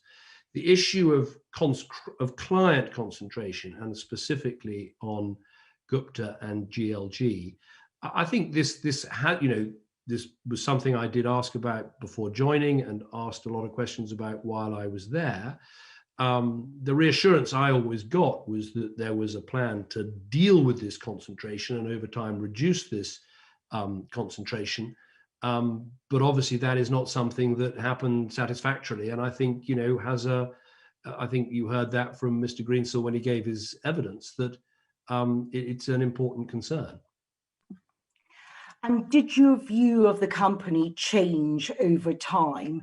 Was there anything that concerned you over time? Well, at the time, I joined the company in August 2018, just after the General Atlantic investment, where, of course, they'd done an enormous amount of due diligence. And then during the time I was working for the company, there was this big SoftBank investment. Now, I know SoftBank and the Vision Fund isn't everybody's cup of tea, but nonetheless, they are a heavyweight investor and again do a lot of due diligence. And the number of partnerships and customers seem to be growing in a healthy way. I mean, as I tried to say to one of your colleagues, my enthusiasm for this business was very simply based on the idea that if you team up with large corporates, you pay their suppliers early, you're pumping money into small businesses, and anyone who goes anywhere near a small business knows that cash flow and credit and working capital are absolutely crucial to their success and survival. That is why I believe this was a worthwhile business. And so the more we could add those big corporate clients, many of which were added while I was working with the company, I thought the stronger the company would be. But clearly, this company has failed. If you work for a company that goes into administration, you look back and think of all the different choices you could have made. And of course, I'm doing that. But as I say, during the period I was working for it, there were good signs of strengthening. But there was this issue of Gupta, which I don't think was adequately dealt with, and that became a looming problem. And clearly the business model here was to have the receivables, package them up with credit insurance, and then on-sell them to Credit Suisse Asset Management and then to investors. Were you aware in September that Tokio Marine had decided not to renew the credit insurance? Because again, that would be a flag to me that the business model was in real jeopardy. Well, I wasn't a director of the company and I wasn't on the credit or risk committees. I don't think I was aware of the deadline with Tokio Marine. I listened every week to the sort of company podcast that was describing how the company was going, and there seemed to be a good position with 28 insurers, I think it was, and a number of new insurers coming on board. So I don't think I was aware about that looming deadline. I mean, one point I make is, when you're an advisor to a company but not a director, one of the things you ask yourself is, does this company have an effective legal function? Does it have an effective credit committee, risk committee, audit committee? Is it a strong board? And the answer to all those questions seem to me to be pretty positive. And of course, as an advisor, not a director, you take comfort from that. And just on that point, were you concerned that the chair had come from Citibank, where Mr. Greensill had worked, and perhaps the chair was not sufficiently independent? I'm not making an allegation saying that he wasn't, but I am aware that they worked together in the past. From what I saw of how Maurice Thompson worked, I thought he was he had this extraordinarily long experience in banking and finance, not just at Citibank, but at Warburg's, I think, before. He was a very effective chairman. I think he, held the management to account from what I could see effectively. And again, when you're thinking about being an advisor to a company, that's one of the questions you ask is the capabilities of the chairman and the people on the board. Yes. And can I just ask you about your role with clients? You said that part of your mission was to go out there and win new business. I do believe that you actually went to visit the credit insurers in Australia. What was the nature of that visit and that meeting? That meeting was really a sort of general catch up and getting to know you meeting. I was in Australia, I think, I was giving a lecture tour to a Australian Jewish organization. And because I was in Australia and Lex Greensill was in Australia, he said, I think we did a meeting with some clients and prospective clients. And we also went to see this insurer, but it was not a significant business meeting. It was just a getting to know, checking in with, and for me to get to know them. And did you meet a Mr. Brereton there, who was subsequently fired, as my understanding, for exceeding his risk limits to Greensill Capital? I don't remember exactly who I met. I'd have to. I may have a record of it. I may not. I understand. And I believe your office has denied this, but there have been reports that Mr. Greensill was offering up meetings with you almost as rewards if people in government accepted meetings with him. Can you just categorically say that you were not aware of that practice? Totally not aware of that. I would carry out a lot of meetings for the company, whether it was with customers or suppliers or partners or what have you, but I'm not aware of that at all. Yes, and I'm being told that my time is up. So just one final question. Do you regret your involvement with Greensill? And as you look forward, because you're clearly still a very young man and may take on other opportunities, will you take on more commercial opportunities going forward? Is that something that you still have on your agenda? Well, I think that when you work for a company that goes into administration, as I said, you look back and you think, what different choices could I have made? All I can say to this committee is, my real focus since leaving office has been things like Alzheimer's and dementia and fragile states and the commission that I chair. And I wanted to have a range of business interests as well. I chose Greensill because I thought it was an exciting UK-based tech company that would be, rolled up sleeves working in rather than just a brass nameplate on the door. Obviously, what's happened is deeply regrettable, and it's very, being part of a company that goes into administration is it's depressing, but never mind me. It's, for the people who've lost their jobs, they had whole futures invested in, this company being their future, and it's incredibly depressing to see it go wrong.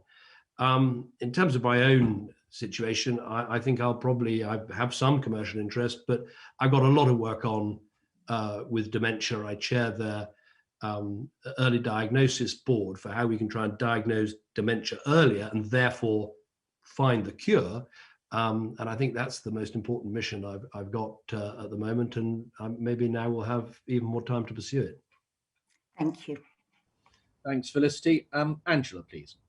Thank you very much. Mr. Cameron, I've read your 56 messages, and they're more like stalking than lobbying. Looking back, aren't you at least a little bit embarrassed about the way you behaved? As I said, it was a particularly acute time in the British economy. The government was introducing plans to try and help businesses. We thought we had a good idea. I was keen to get it in front of government. But as I've said, there are lessons to learn and lessons for me to learn. And in future, the single formal email or formal letter would be appropriate. But Okay. it was a particular, I think it's easy to forget now just what a sort of time of economic shock it was. Many of us don't forget there were thousands of people dying at the time and the country was in a serious situation. Now, you've said your role at Greensill was as an advisor. Did you ever write to NHSX describing yourself as a director of the company? I think there was an email which I've seen where I think I described Bill Carruthers as a fellow director, and it was a mistake. And if that's the one you're referring to, that was a mistake. I wasn't a director of the company. I was an advisor, and as I said, I didn't sit on any of those sort of subcommittees of the board that are so important to a company like that. Did you do the same in writing to counterparties in Australia? Describe yourself as a director. I don't believe I did, no. Will you undertake to check your records and keep the committee informed of the outcome of a check that you do on that? Of course. Thank you very much. Mr. Greensill told me that you had a standing invite to board meetings and that you attended regularly. You've said today you attended regularly, and that you had a lot to say at some of those board meetings. Do you know what a shadow director is under section 2511 of the Companies Act 2006? And are you aware of the consequences of you being found to be a shadow director? Well, I am aware. I'm not a lawyer, but my understanding of this is the shadow director issue is when you have a company that has a board, but the real person controlling that company is actually not on the board. And that is what the concept of the shadow director is. And in my case, there's absolutely no question that I was in any way controlling this company while not being on the board. So I don't think that applies to me at all. Okay. At the time you started your incredibly frenetic lobbying of the Chancellor, were you aware that BaFin, the German regulator, had given Greensill instructions to reduce their loan concentration to Gupta? I don't believe that I was, but again, I may have to check the records, but so I don't. That wasn't discussed at the meetings that you attended, the board? I don't believe so, but I can certainly go back and check. I mean, I think it's an important question. What was the closest board meeting before the pandemic struck? And I don't recall off the top of my head, but I don't remember that, but I don't want to give an inaccurate answer. So again, perhaps you could check and get back to us about that. Were you aware that most of the coronavirus interruption business loans made by Greensill Bank were to Gupta names and friends, which is actually increasing Greensill's concentration and exposure to Gupta rather than reducing it? Well, as I said, I wasn't on the credit committee, so I wasn't responsible for extending any credit, any loan to any client, including Mr. Gupta. So I didn't know about the exact nature of those loans, no.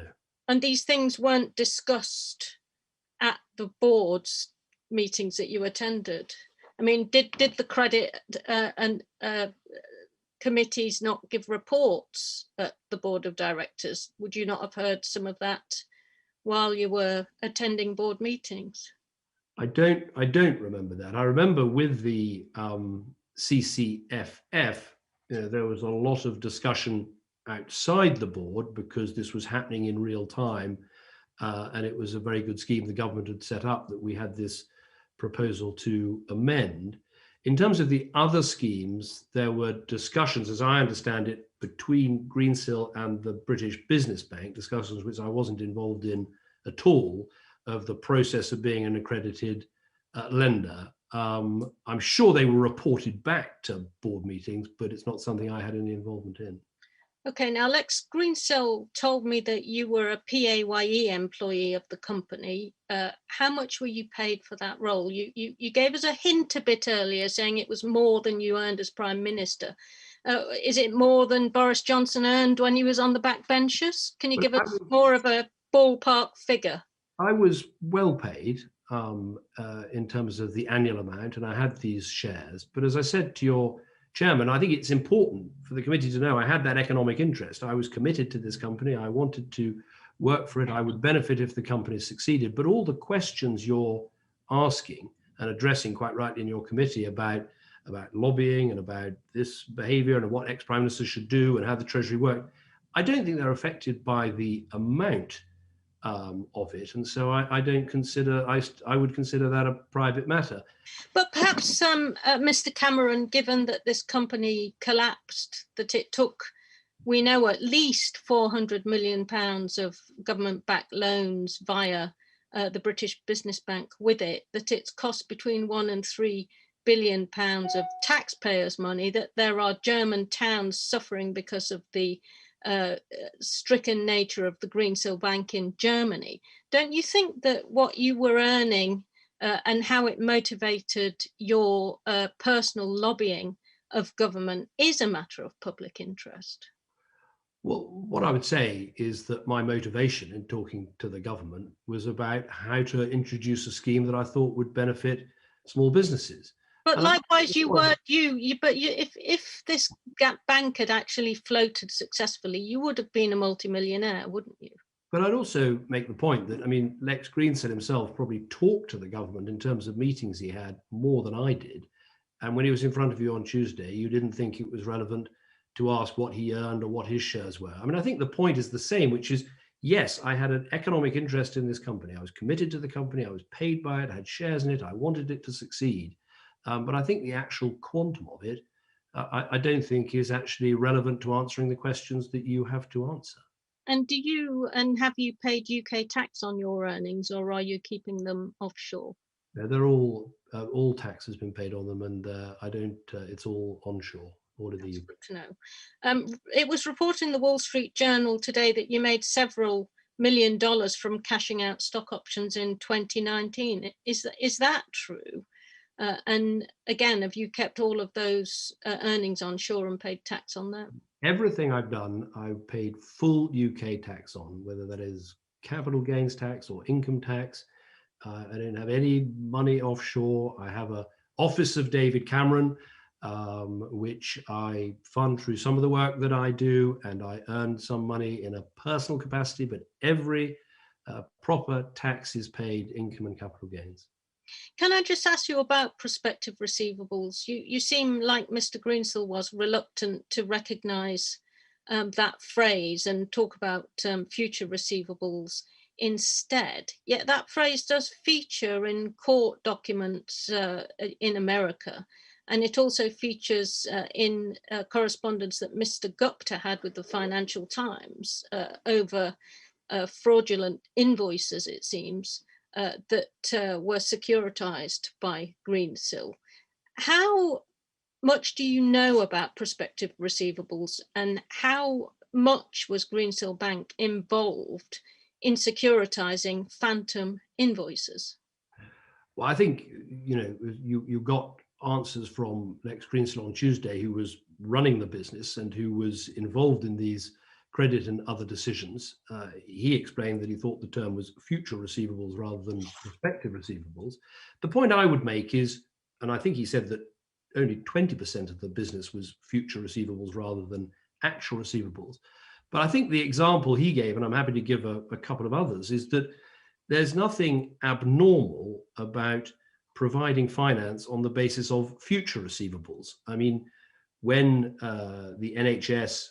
I agree with that, so long as they're predictable. But actually, Gupta was talking about prospective receivables, not future receivables. And we do know that Greensill had a pretty twisted symbiotic relationship with Gupta.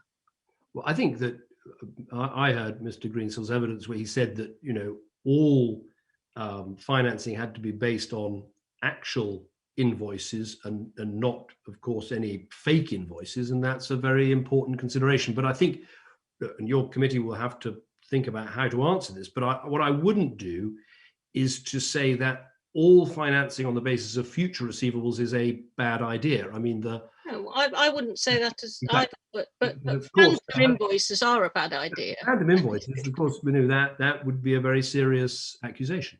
Okay, and finally, how many times did you use one of the Greensill's fleet of private planes to fly to or from Newquay, close to your third home, or any other non-business declarations? And what is your estimate of the value of your use of the Greensill fleet? And have you declared these as taxable benefits? I haven't got a complete record of the use of planes. I mean, it was used quite a lot by Lex Greensill and senior managers, and sometimes myself, on business visits, and I did use it a handful of times on other visits. And of course, all proper taxes and all those things would be dealt with in the proper way. Thank you, Chair. Thank you very much, Angela. And going now to Anthony, please. Thank you, Chair, and thank you, David Cameron, for coming to give evidence to our committee. I just want to follow up a couple of questions that Angela Eagle was asking about the prospective receivables. And I completely support, what you say about the role of supply chain finance. I myself have helped promote it, and securitizing supply chain finance assets is not necessarily an issue. And doing future receivables, such as with the pharmacies, not an issue at all. The issue here is where there have been a lot of stories in the media about Grant Thornton, the administrator, coming across, trying to unravel all this and coming across invoices where the companies that are supposedly issued the invoices said they had absolutely no commercial arrangement with Liberty Commodities, with Gupta, and they certainly seem to be fraudulent, or they were. And we don't know whether they were made up by the Gupta, or whether Greensill knew about this or not. When you must have read these reports, and you must have been concerned about what was going on under the bonnet there, even if you didn't know it at the time. No, well, the recent reports that have come out about this are clearly very disturbing, if true. As I say, I wasn't involved in credit extension, not to Gupta, but to any company. That wasn't part of my role. But obviously there's a difference between future receivables, known cash flows. For instance, your mobile phone in your pocket, you pay for with a contract, and that is a sort of future receivable, if you like. There's a difference between that and something that, non-existent prospective clients that haven't even been contacted yet. That is a different thing. So look, I don't know any more than you do about that. I've read that in the newspapers. It seems concerning, and I'm sure that it needs to be got to the bottom of. And some of the previous witnesses we've had said that, securitizing these invoices where the companies actually don't have any commercial arrangement with Liberty, with Gupta, and securitizing them and then selling them on as assets. They're quite clear that this is very strong appearance of basically being fraudulent. How concerned are you about that? That actually, fundamentally here, there was a large amount of fraud going on. Well, I certainly, haven't seen any evidence of that myself directly. I thought Mr. Greensill sort of explained the difference between actual receivables, he avoided answering the questions on it. Security that goes with future receivables, the role of insurance. But obviously, that is, if what is being suggested is true, then that properly needs to be looked at. Some of the evidence we've been taking earlier was really about the role of financial regulation here, and supply chain finance, as you know, isn't regulated, and the Greensill itself is. I think the important point there, which is, business lending isn't regulated. I think it'd be wrong to sort of single out supply chain finance. Yeah, absolutely. Supply chain finance is trying to hide in some sort of dark corner. It is a form of business lending, and business lending isn't regulated. I mean, you're the expert here, having run the British Bankers Association. So there are arguments about how to better extend and use regulation, but I think it's important to make that point. Yeah, no, absolutely. And there's very, lending from one company to another is regulated, is under civil contract law. It's between two professional partners. It isn't regulated by the Financial Conduct Authority. The principles of regulation are either generally consumer protection or depositor protection if it's a bank, and neither of those apply to business lending or supply chain finance. What my question though really is, and one of the remits of our inquiry here at the Treasury Select Committee, is to learn if there are any lessons for financial regulation. And obviously you weren't The Chancellor directly responsible for financial regulation, but you ran a government that did a huge amounts of financial re-regulation. And from your involvement in this, are there, from your point of view and what you've learned, are there any lessons to be learned about financial regulations or suggested changes that you think the government should look at? Well, I think I've listened to the evidence that you've had this week. I think the FCA made some very good points about the AR regime. I think the points Mr. Greensill made about credit insurance are important. I think what the FCA said about, even if there isn't greater regulation, having better information, not least so that you can see when something might become systemically important. I thought that was important. I just make one point as you do it, which is we must continue, if we can in this country, to be a financial technological innovator. I mean, look, okay, this business failed, so perhaps this is not the right time to make this point, but there's a lot of innovation that's taking place that are taking things that banks tended to do quite badly and making it cheaper and more effective for our constituents. And I'd take the example, for instance, of remittances. We've all got many constituents who work very hard and send some of the money home to families in other countries. You know, for years they've faced high charges and poor service, and now technology, blockchain and other mechanisms and companies like Revolut and Monzo and all the rest of it are making that much easier. Now that's a great thing. So as we regulate better, let's not lose the ability of technology and capital markets to deliver low-cost finance for people who can really benefit. Yeah, no, I certainly support that. And I should declare that since I left the British Bank Association, I've also been involved in financial technology firms, quite a few of them, and invested and indeed been an actual legal director of some.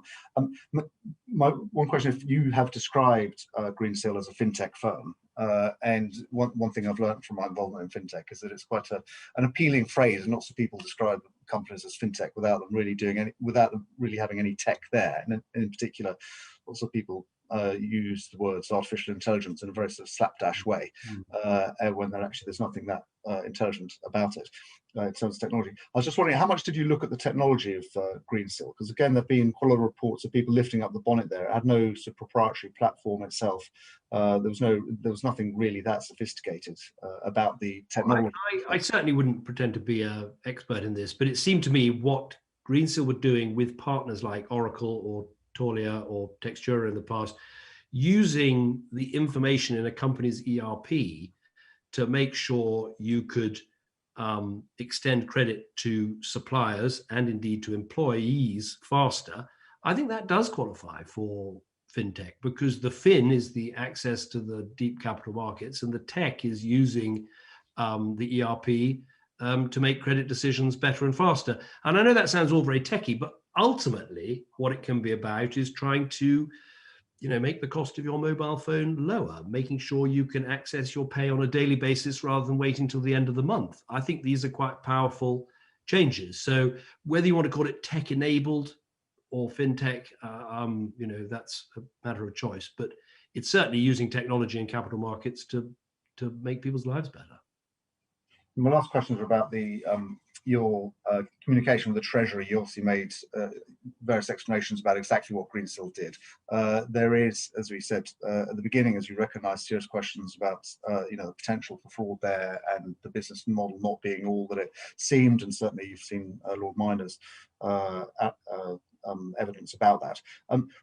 How much did you check what you were telling the Treasury was actually fully true, and that are you satisfied that you made all the right inquiries to make sure that you, as a former Prime Minister, were not passing on any false information to the Treasury? Well, that's a very good question. The briefing note that I sent, and many of the emails and text messages was sending the same briefing note to different people. That was drawn up in consultation with people at Greensill, and I asked that it was very carefully checked and that all the information in it was right, and I believe that to be the case. And did you challenge any of the information at all, or did they provide you with the sort of pro forma? I think it went through a number of drafts from memory. I'd have to check that, but that was the point. I thought we had a strong case. I wanted to make sure we didn't overstate anything.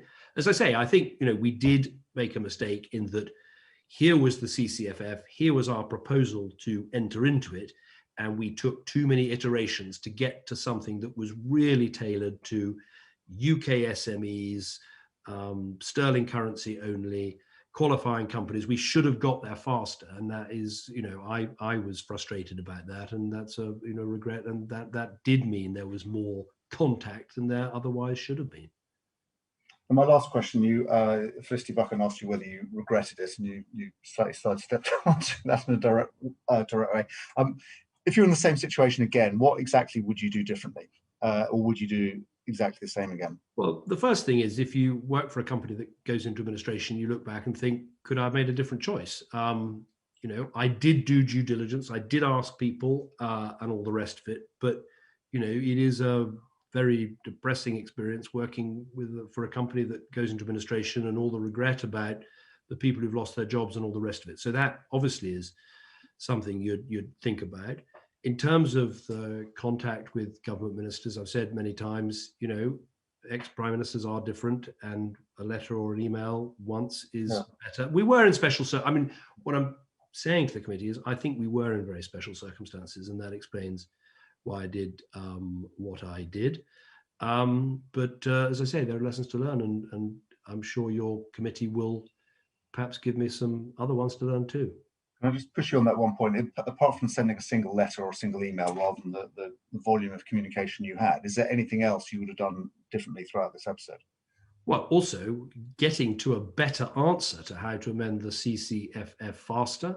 I think that is, as I've said, that was something we could have done better. Also, I think, look, when the company went into administration, I waited quite a while before making a 1,700 word statement or whatever it was. I thought I was not the right person to go out and explain why the company had gone into administration, because I wasn't running the company and I wasn't a director. But I think the expectation that someone else would take that up and was perhaps something I might do differently. Okay, thank you very much for your answers. Thank you, Anthony. I'm just going to go back to Angela, please. Thank you very much. Mr. Cameron, have you got anything to say to those who've lost money, who invested in the funds in Credit Suisse, those small German towns whose townships have lost a lot of money because of the what's happened at Greensill Bank? Do you have anything to say to them now? Well, I do have. Obviously, it's a great regret that this company has failed, that it went into administration. And the people I feel most sorry for are the people who work for Greensill, many of them at the HQ in Warrington, who worked very hard, who believed deeply in what the company was doing and have lost their jobs. And of course, if anyone does lose money through their investments, that's a matter of regret. And my understanding is with the funds is it takes time for the assets to run off, because a lot of them are receivables. And if the underlying company is still paying their suppliers and therefore paying back the funds, that money will be recovered. So I think it will take some time before we know what exactly the consequences are. But obviously, I'm extremely sorry for anyone who's lost money or lost out or lost a job because of what has happened. And Mr. Cameron, what about the 5,000 workers who work at Liberty Steel, whose future is once more in doubt? And what about all of us taxpayers who've subsidised the British Business Bank's loans, which also are likely to be irrecoverable as a result of this collapse? Well, obviously, I'm very keen for Britain to continue to have a steel industry. As Prime Minister, I got very involved in the issues about Port Talbot and about Scunthorpe. And, we're a great industrial nation. I hope we can maintain parts of our steel industry. And for all the concerns I have about the concentration on Gupta and GFG, the idea of a green steel industry where we melt down more of our own scrap rather than export it and try to build a steel industry on that basis is something that I think has merit. So I hope that those steel jobs can be maintained. I think, look, perhaps your committee can help us get to the bottom of it, but I think it wouldn't be fair to say, well, it's the failure of Greensill that is putting GFG in jeopardy. It's a symbiotic relationship that obviously went wrong between the two. I'm, let all steel jobs that can be saved, I hope they can be. And Lord Macpherson, in his evidence to us, told us that the phrase he used with typical understatement, because I know him well too, is it is slightly disappointing that officials' time was wasted when that was a valuable commodity because of the wider crisis. Did you give enough thought to what Treasury was having to deal with before or during or after you were generating your 56 messages? Well, of course, I did think about this before calling the Treasury, and I read Nick Macpherson's evidence, but I also, as I say, would draw your attention to the current serving Permanent Secretary and Deputy Permanent Secretary, who said that they didn't feel under pressure, they didn't feel it was inappropriate use of resources. I think it is a genuine question about, we know that the banks have excellent access to the Treasury, and quite right too, but when a lot of lending is carried out by non-bank financial institutions and by fintech firms, I think it's important that the Treasury, the Bank of England, understand how those work and how they could be included in schemes. So summing that up, it's really no regrets then about your own personal behaviour? I'm not saying that at all. I think I've said very clearly that ex-prime ministers are different. I've reflected on all that's happened. I think there were very special circumstances in the crisis, the potential economic crisis that followed COVID. But in future, I accept that ex-prime ministers in their different position should restrict themselves to a single letter to make the points that they might want to make. I mean, hopefully there won't be any of those, but it was a particular time. Chair, thank you very much. Okay, thanks very much. David, can I just come back to one point, which is gnawing away at me a little bit? I think the intention is that what somebody is paid or what financial incentive arrangement they may be on is not relevant when it comes to how motivated they are or what the motivation is. I think most people would struggle with that idea, and I would accept that if these are small amounts, then you're probably right. But if they're very large amounts, then it's hard to argue, I think, that they wouldn't have some bearing for certainly most people as to how they would behave under those circumstances. So could I just press you just a little bit harder on this basic salary that you were with Greensill? I mean, are we talking about something, say, up to $1 million or over $1 million, or can you give us some kind of feel? Because if it's a relatively small amount, then fine. But it was a generous, big salary that you might earn in someone in my position at a bank or what have you. And the reason for, if you're being stubborn in pursuing me, I'm being stubborn in my responses. I do think it's important for people to know there was an economic interest, absolutely, both in pay in cash and in shares. But the questions you're asking and answering, I don't think require to know the exact figures. But yes, it was a generous salary. A generous salary could cover a lot of possibilities, couldn't it? I mean, can't you give us something a little bit more specific than that? Well, I think, as I've said, if I had gone to work for a large bank or such like, as some of my predecessors have done, perhaps it would have been even more. But I didn't want to go and work for a large bank. I was excited by working for a UK fintech firm. But as I say, in anyone's terms, it was a generous salary. Okay. Could I go to Steve, please? Thank you, Chair. And I refer to my registered shareholding in GlimpPay, which I do because we may return to fintech. Mr. Cameron, could I just ask you to explain, perhaps you might like to refer to pharmacies, why you were so keen on supply chain finance? I was keen on it for a very simple reason. Maybe the way to do it is to go back to 2012 when Lex Greensill produced this scheme in government. We were in a credit crunch and he assembled a whole team of UK corporates who had agreed to pay their suppliers, to get their suppliers paid early and use supply chain finance, effectively extending their credit terms, because they can borrow money very cheaply, to all the companies right down in their supply chain. And it was this combination of using capital markets and technology to help small businesses get their bills paid on time that, you know, I saw as not just a good economic measure, but a socially useful measure. And that was one of the things that attracted me to working for the business. So when Mr. Greensill gave us evidence, he particularly talked about the technology and machine learning when I pressed him.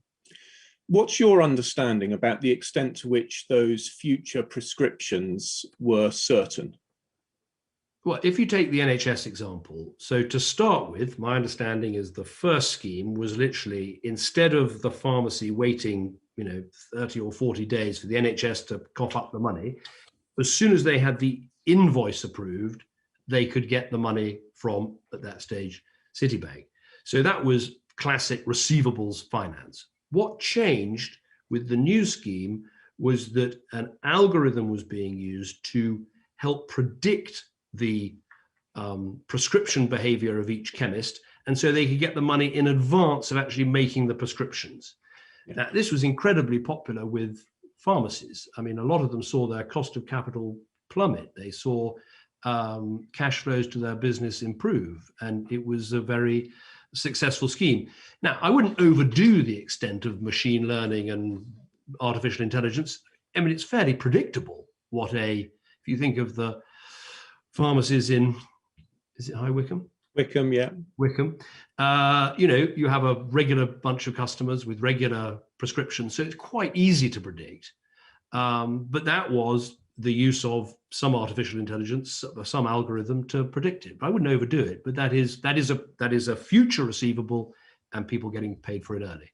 But how much was that market, for want of a better term, worth? I don't have the figures, and I don't want to give a misleading figure. I mean, I think we're talking hundreds of millions, because I think it was somewhere towards 20% of NHS pharmacies that were using it. So, I mean, for instance, I can read here, one pharmacy said to us that we were reducing their annual charges from £7,000 to £400. So replacing, old-fashioned bank finance with supply chain finance was meaningful for these pharmacies. And also, Lex Greensill explained, probably saved the NHS £100 million a year too. I'm just referring to a Times article of the 27th of March, which suggests in a paragraph connecting a meeting between Lex Greensill and Richard Douglas at the Department of Health. But in that paragraph, it connects it with a figure of 10 billion a year.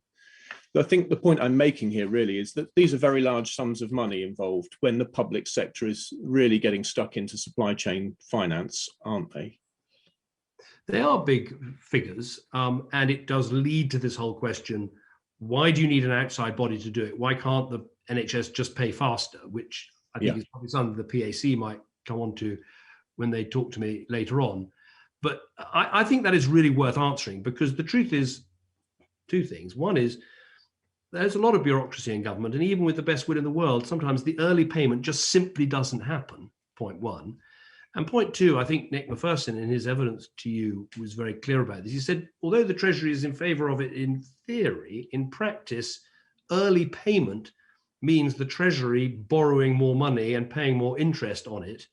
And so there is a cost. And I think what is useful about using supply chain finance, even in the public sector, is, of course, if you're paying big suppliers, early, they are paying for the benefit of that rather than the taxpayer. So I think it'd be sad to sort of rule out supply chain finance in the public sector, because I think it can be very helpful for small businesses like pharmacies, and it can actually save money for the government at the same time. So those of us who've been involved with running businesses will know that it's common practice for a board to just work out strategically what the potential size of their business could be, what the size of their customer base and their market could be. What was your estimate? What was the board's estimate of the potential size of this supply chain finance market within government? I don't have the figures for within government. I mean, the point I'd make is, while there were lots of ideas in government, actually only one, the NHS pharmacy scheme, actually happened. So I'm sure you could ask Greensill itself or a consultant to give you an estimate. I'm sure there are lots of potential uses. but they have to be properly tested to make sure they're value for money, and only one has actually happened, in my view. What the overall size of the market could be elsewhere is, as you know, having run a business, working capital globally is an enormous number, and if supply chain finance can provide more working capital solutions, there's a very big addressable market. But there was a point in my briefing pack, I can't quite find it here, but there was an account in the press of Jeremy Haywood making introductions at the MOD for Lex Greensill, suggesting that no stone should be unturned in terms of applying supply chain finance to the MOD's spending. Do you recognise that as having taken place? I don't know exactly. I mean, look, Lex Greensill was brought into government by Jeremy, as I said in my statement, to help solve an important problem. And my understanding is lots of ideas were looked at, including the MOD. The only one that actually came off, because I think it had such a good working case, was NHS pharmacies. But I'm sure lots of other things were looked at. I think, look, Jeremy, I mean, he's been attacked about some of these things, which I don't think is fair. He's not here to defend himself. He was an outstanding civil servant, and he wanted to bring good people in to try and shake things up and deliver good public services. And it's important to put that on the record. So when the board was considering the size of its market, did it think that it might end up applying supply chain finance to 1 billion, 10 billion, 100 billion of government spending? Well, the total amount of credit extended by Greensill in last year was 140 billion. That was around the world, taking in whatever it is, 150 countries. In government, it was simply this NHS pharmacy scheme, and I can give you the figure for that. I don't think, I mean, if you look at the planned expansion of Greensill, government provision wasn't a huge part of it. It was really winning the big corporate clients all over the world. Yeah. And that was the biggest focus for the business. So what I'm driving at here is, by the time you're using this method with government, you're using it with people's salaries. You've referred to the Earned app. The potential size of this business was hundreds and hundreds of billions of pounds, wasn't it? Yes, but remember that if you take the $143 billion, actually not pounds, I mean, that is mostly funded through intermediaries, through the Credit Suisse funds or through banks or what have you. So the financial capacity to deliver that, particularly, something that is low risk, such as, I mean, I was a passionate fan of the Earned app, because you and I know there are lots of people in our public sector who access payday lending or other forms of credit that cost them a lot of money, and it'd be much better if they could draw down their salary as they earn it. Now, of course, if you finance something like that, the risks are very low, because the chance of the NHS not paying its wages or not paying its wages are very low. So I'm sorry, I'm giving you long answers, but you can. No, that's okay. So to turn back to the COVID corporate finance facility at the Bank of England, where does that money come from when the Bank of England issues it through that facility? Well, the bank was acting on the Treasury's behalf. I don't. I mean, I think it's a Bank of England facility that, of course, is there to buy commercial paper, and that is an asset. And obviously, if those companies continue to succeed, then the costs of that purchase will be relatively low. Well, in the jargon, it's financed by reserves, which of course means it's new money. The COVID corporate finance facility, as people will find online, is new money coming into existence. So wasn't the proposition that you were making, I know you know that I've got a big interest. I remember a conversation we had about base money creation and your view. Yes, but let's not get into it now because I'm running out of time. But the point I'm making is that when you were arguing that Greensill should use the COVID corporate finance facility, what you were effectively doing, I think, was arguing that these securitizations should take advantage of the Bank of England's money creation. Isn't that right? It is a very important point. Greensill at no point was asking for a loan or for a bailout or for direct government support. That is not what was happening. What we do, or what we did, was, go to Vodafone and say, we'll pay your suppliers early, you pay us in 60 or 90 days, create a bond based around that. And if the CCFF had invested in bonds like that, that would have been money directly into Vodafone's supply base and other British companies' supply bases. That's what these things are. So they're quite like commercial paper. Now, finally, I feel I must, with regret, I must ask you a delicate question, because I feel if I don't ask it, it will be asked elsewhere. Were you at any point while you were Prime Minister directly advised by Lex Greensill on the issue of supply chain finance? And in the course of those conversations, at any stage, did he intimate that subsequently you might end up working for Greensill? Well, the answer to the first question is he worked in Downing Street. He produced this one initiative, which was a combination of private sector firms signing up to do supply chain finance and the NHS pharmacy scheme. That came to me from civil servants in the proper way, but I think it was largely his work. And we announced that in October 2012. And as far as I was concerned, that was a successful scheme. I think I met him twice while I was in Downing Street, and I can absolutely confirm at no stage did he ever suggest that I would go and work with him or for him afterwards. That happened after I left office, and I think that's a very important point. Thank you very much. Great, thank you, Steve. And Lushanara, please. Thank you. Good Mr. Cameron, Eid Mubarak. I'm spending my afternoon with you instead of my family, and I'm looking forward to finishing and joining them. We've established that Mr. Sanjeev Gupta was a major customer of Greensill. Did you know how much money was being loaned to Mr. Gupta's Metal Empire GFG Alliance? Yes. I don't have the exact figures. As I say, I wasn't involved in the credit committee. I wasn't responsible for extending credit, so I wasn't responsible for those decisions. So I don't have a figure for you. The question was, did you know how much money was being loaned out to Gupta's Metal Empire? No, I don't have that figure. You didn't know? You didn't know? I knew that GLG was a significant customer of Greensill. I knew there was an issue about client concentration. I asked questions about that. I was reassured there was a plan to deal with that. And I think that's one of the important reasons for this business not succeeding. The Financial Times article in 2018 spoke about the Greensill link and described it as financial alchemy.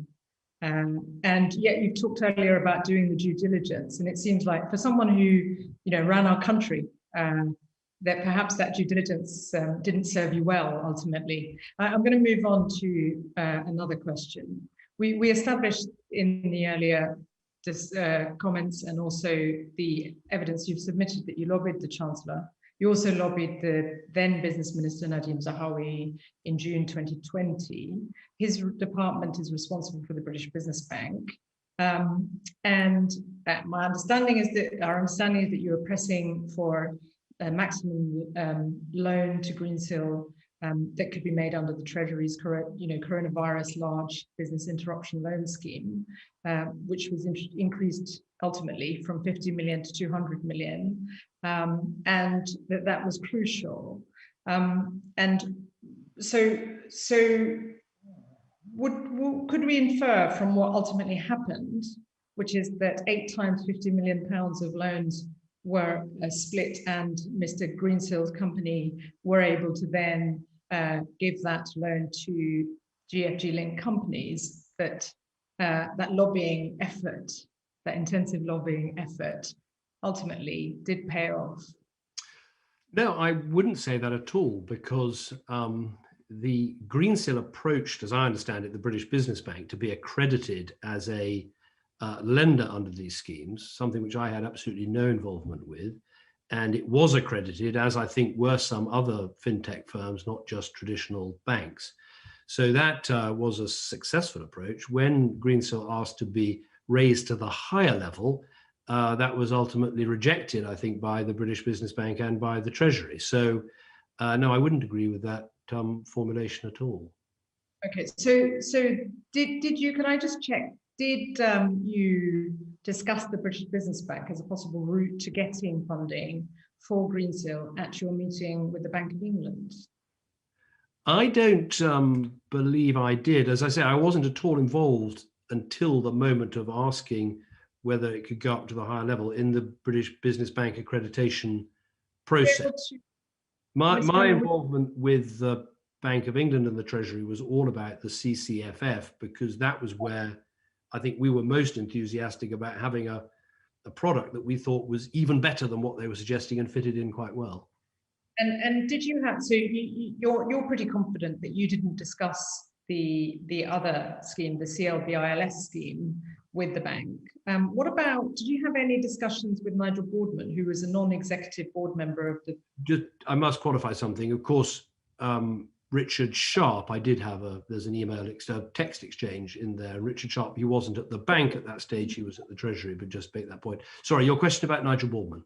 Yes, did you have any discussions about the British Business Bank as a possible route to getting funding with Nigel Boardman? Have you had any conversation with him in the last couple of years? He was, after all, the exec board member, and also he is leading the inquiry that the current Prime Minister has announced. I haven't got any record of conversations with him in the last 2 years. I can double check that. I certainly haven't discussed any of these issues with him, but I'm going to take part in his inquiry. I think I'm seeing him next week. I hope you can understand why I'm asking these questions, because there's a very close relationship between people in power, or people who have been in power like yourself, and what we have, as you've heard, is the spectre of £1 billion, as Lord Miners pointed out and others have pointed out, of public money potentially, certainly be at stake, in 3 to 5 billion lost to the taxpayer. And what we've heard today, you're suggesting that frankly, it feels like you're not taking responsibility for what's happened. I just want to come back to this point about Mr. Greensill. When he gave evidence on Tuesday, I asked the question about the loans to Mr. Gupta's companies. Can you just confirm for me the press reports that Greensill loaned a total of 400 million in the CLBILS loans to GFG linked companies, and that they were split across 8 loans of 50 million? I don't have that information. As I say, I wasn't involved in any of those lending decisions, so I don't have that information and can't confirm that. Right. So you don't know. You don't know. Not for certain, no. I mean, I mean, as a former Prime Minister, it seems like you either conveniently turned a blind eye on things, or you didn't do the due diligence properly, or you didn't have proper oversight, and your reputation is now in tatters, Mr. Cameron. Well, I was an advisor to the company, and I thought I could help the company with some important tasks that included its international expansion and winning customers and working with partners. But I wasn't involved in lending decisions. I wasn't a director. I wasn't on the credit or risk committees. And I think that, that is a perfectly good way of working with a business. You're not responsible for the day-to-day decisions. You're not responsible for the lending decisions, but nonetheless, you're working with the team to try and help them expand the business. I talked about the due diligence that I did before joining the company. Obviously, I greatly regret this company's gone into administration, and there are lessons to learn from that, which I'm sure your committee are going to help us all to learn.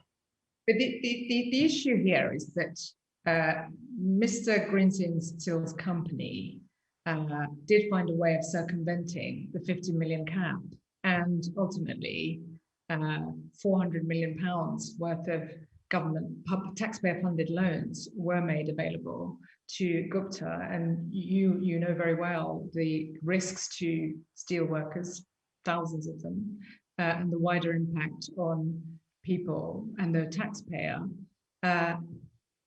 Should you not take some responsibility for what's happened? Because it seems like, you're famously known as Teflon Man. You're very you're a great survivor, and no one's taking responsibility, and yet taxpayers are going to be already affected, and are going to continue to be affected by this. Well, of course, I take responsibility for my decision to work with this business. I take responsibility for the decisions I made with respect to contacting the government for all of those things. As I said to you, I hope that these steel jobs survive. I'm not clear about, I watch Paul Miner's evidence about this cost to the taxpayer. I really think, your committee will be able to ask the Treasury for an accurate breakdown of what these costs should be, because we haven't, I think, seen those. But at the very least, it's 400, with respect, at the very least, it will be 400 million at the very conservative estimate, because those are the loans.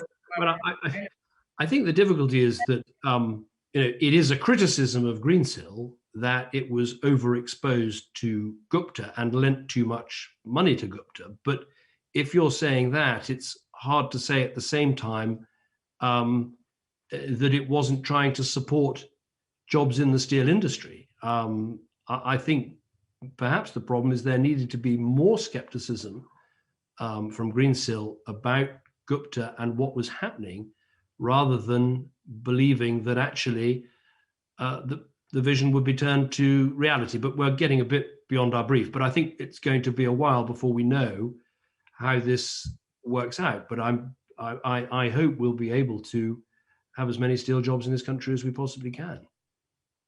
I think what I'm trying to establish is what I'm trying to understand is what the actual overall impact has been.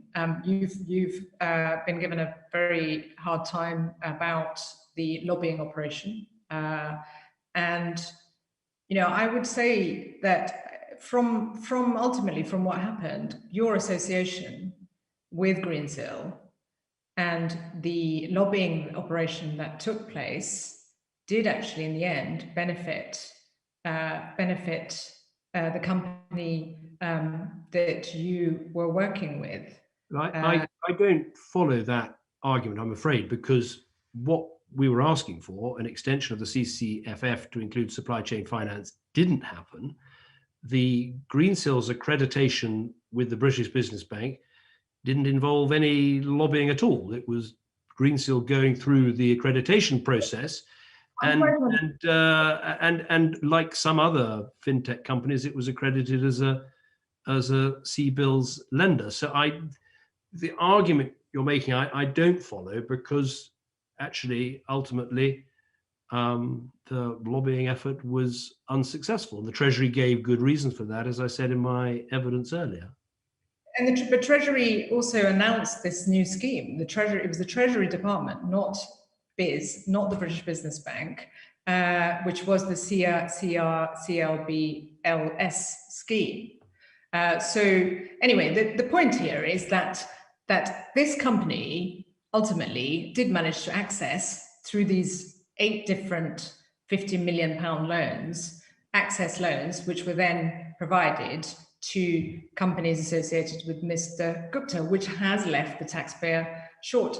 I mean, can I just say that having listened to the evidence session and your response, I think what people will be really, really deeply concerned and alarmed about is that how you allowed, frankly, someone who was, using you here. Either at best he was using you, Mr. Greensill, and at worst, well, frankly, exploiting your reputation and bringing the office of the former Prime Minister into disrepute. And you kind of went along with it. You played along, and you should have been much, much more careful about the due diligence, and you turned a blind eye on things that were blindingly obvious. Well, obviously, I take a different view, which is that I chose to work for Greensill because I thought it had a good core product in extending credit and early payment to small firms in our country. I believe that could be expanded with huge benefit. I believe that this could have been a UK fintech success story. Now, very sadly, that hasn't happened to be the case, but I did do due diligence. I did look at the board. I did look at the arrangements the company had in place. But obviously, I deeply regret that this company has failed, and that has consequences. Yeah, and huge consequences. And I think, you know, as those of us who've worked with you, it's bitterly disappointing. And frankly, you know, this particular scandal is a huge, I mean, its reputation is so damaging to our democracy because of the office you held. But it's damaging in terms of real consequences to real people's lives. Well, the point I would make is actually in our country, for all that I think we can improve transparency and rules around lobbying and everything else, is people can see when businesses meet with the government. We know that. In lots of countries we don't know that. And before I became Prime Minister, no one had any idea who was meeting with government. That is transparent. We have a lobbying act, so multi-client lobbyists have to declare who they lobby on behalf of. Of course, there's more we can do to improve these systems, but ultimately, a company I work with made a suggestion to the government turned it down, and the civil servants, I think, behaved impeccably throughout and have explained that what was done was perfectly appropriate and a sensible set of conversations were gone into. So I'd take a different view about how this happened. The sad thing is that the company itself has now failed and jobs have been lost, and that has real world consequences.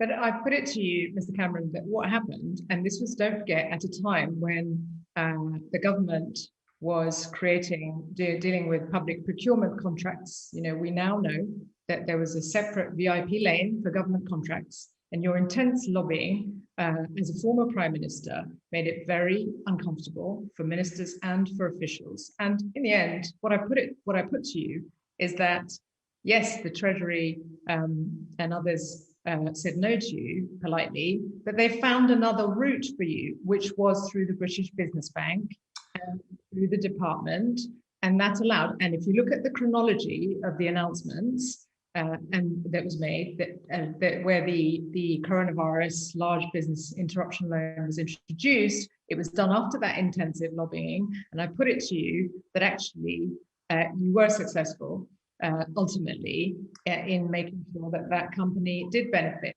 And that this stuff smacks of favoritism and power. Those in power, like yourself, with powerful connections and relationships, getting access to decision makers and having that access to the VIP lane, the fast lane, into what you want.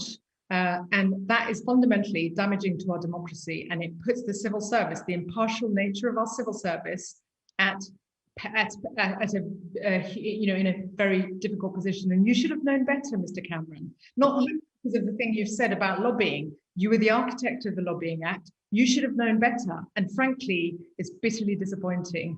And frankly, I have no pleasure in having to sit in this meeting with the former Prime Minister. Okay, you were, in your own words, you were the future once. I have no pleasure in being in this situation, sitting in front of you, and for the country to see the former Prime Minister being used in this way by, frankly, somebody who was close to, who was frankly acting like a con artist. I just perhaps make one point on the application to the British Business Bank. I mean, I do believe that was a separate application process in which the Treasury wasn't involved, but it's a very good question for your committee to take up with the Treasury about whether that was a separate application process. I believe it was, but that might be one outcome of this conversation.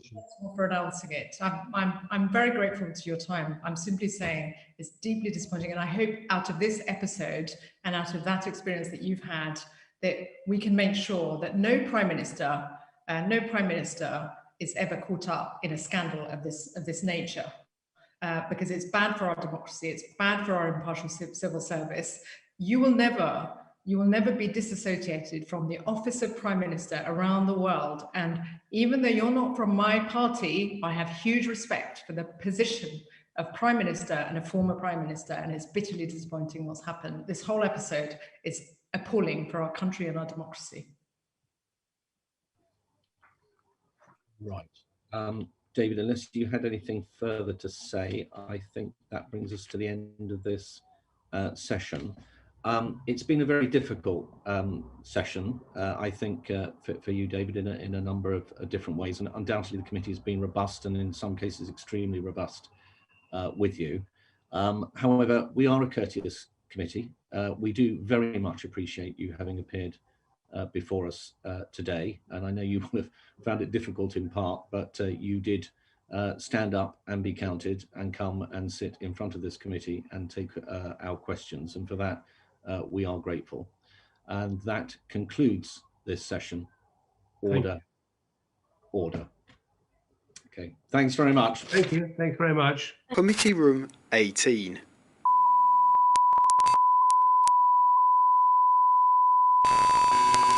Committee room 18.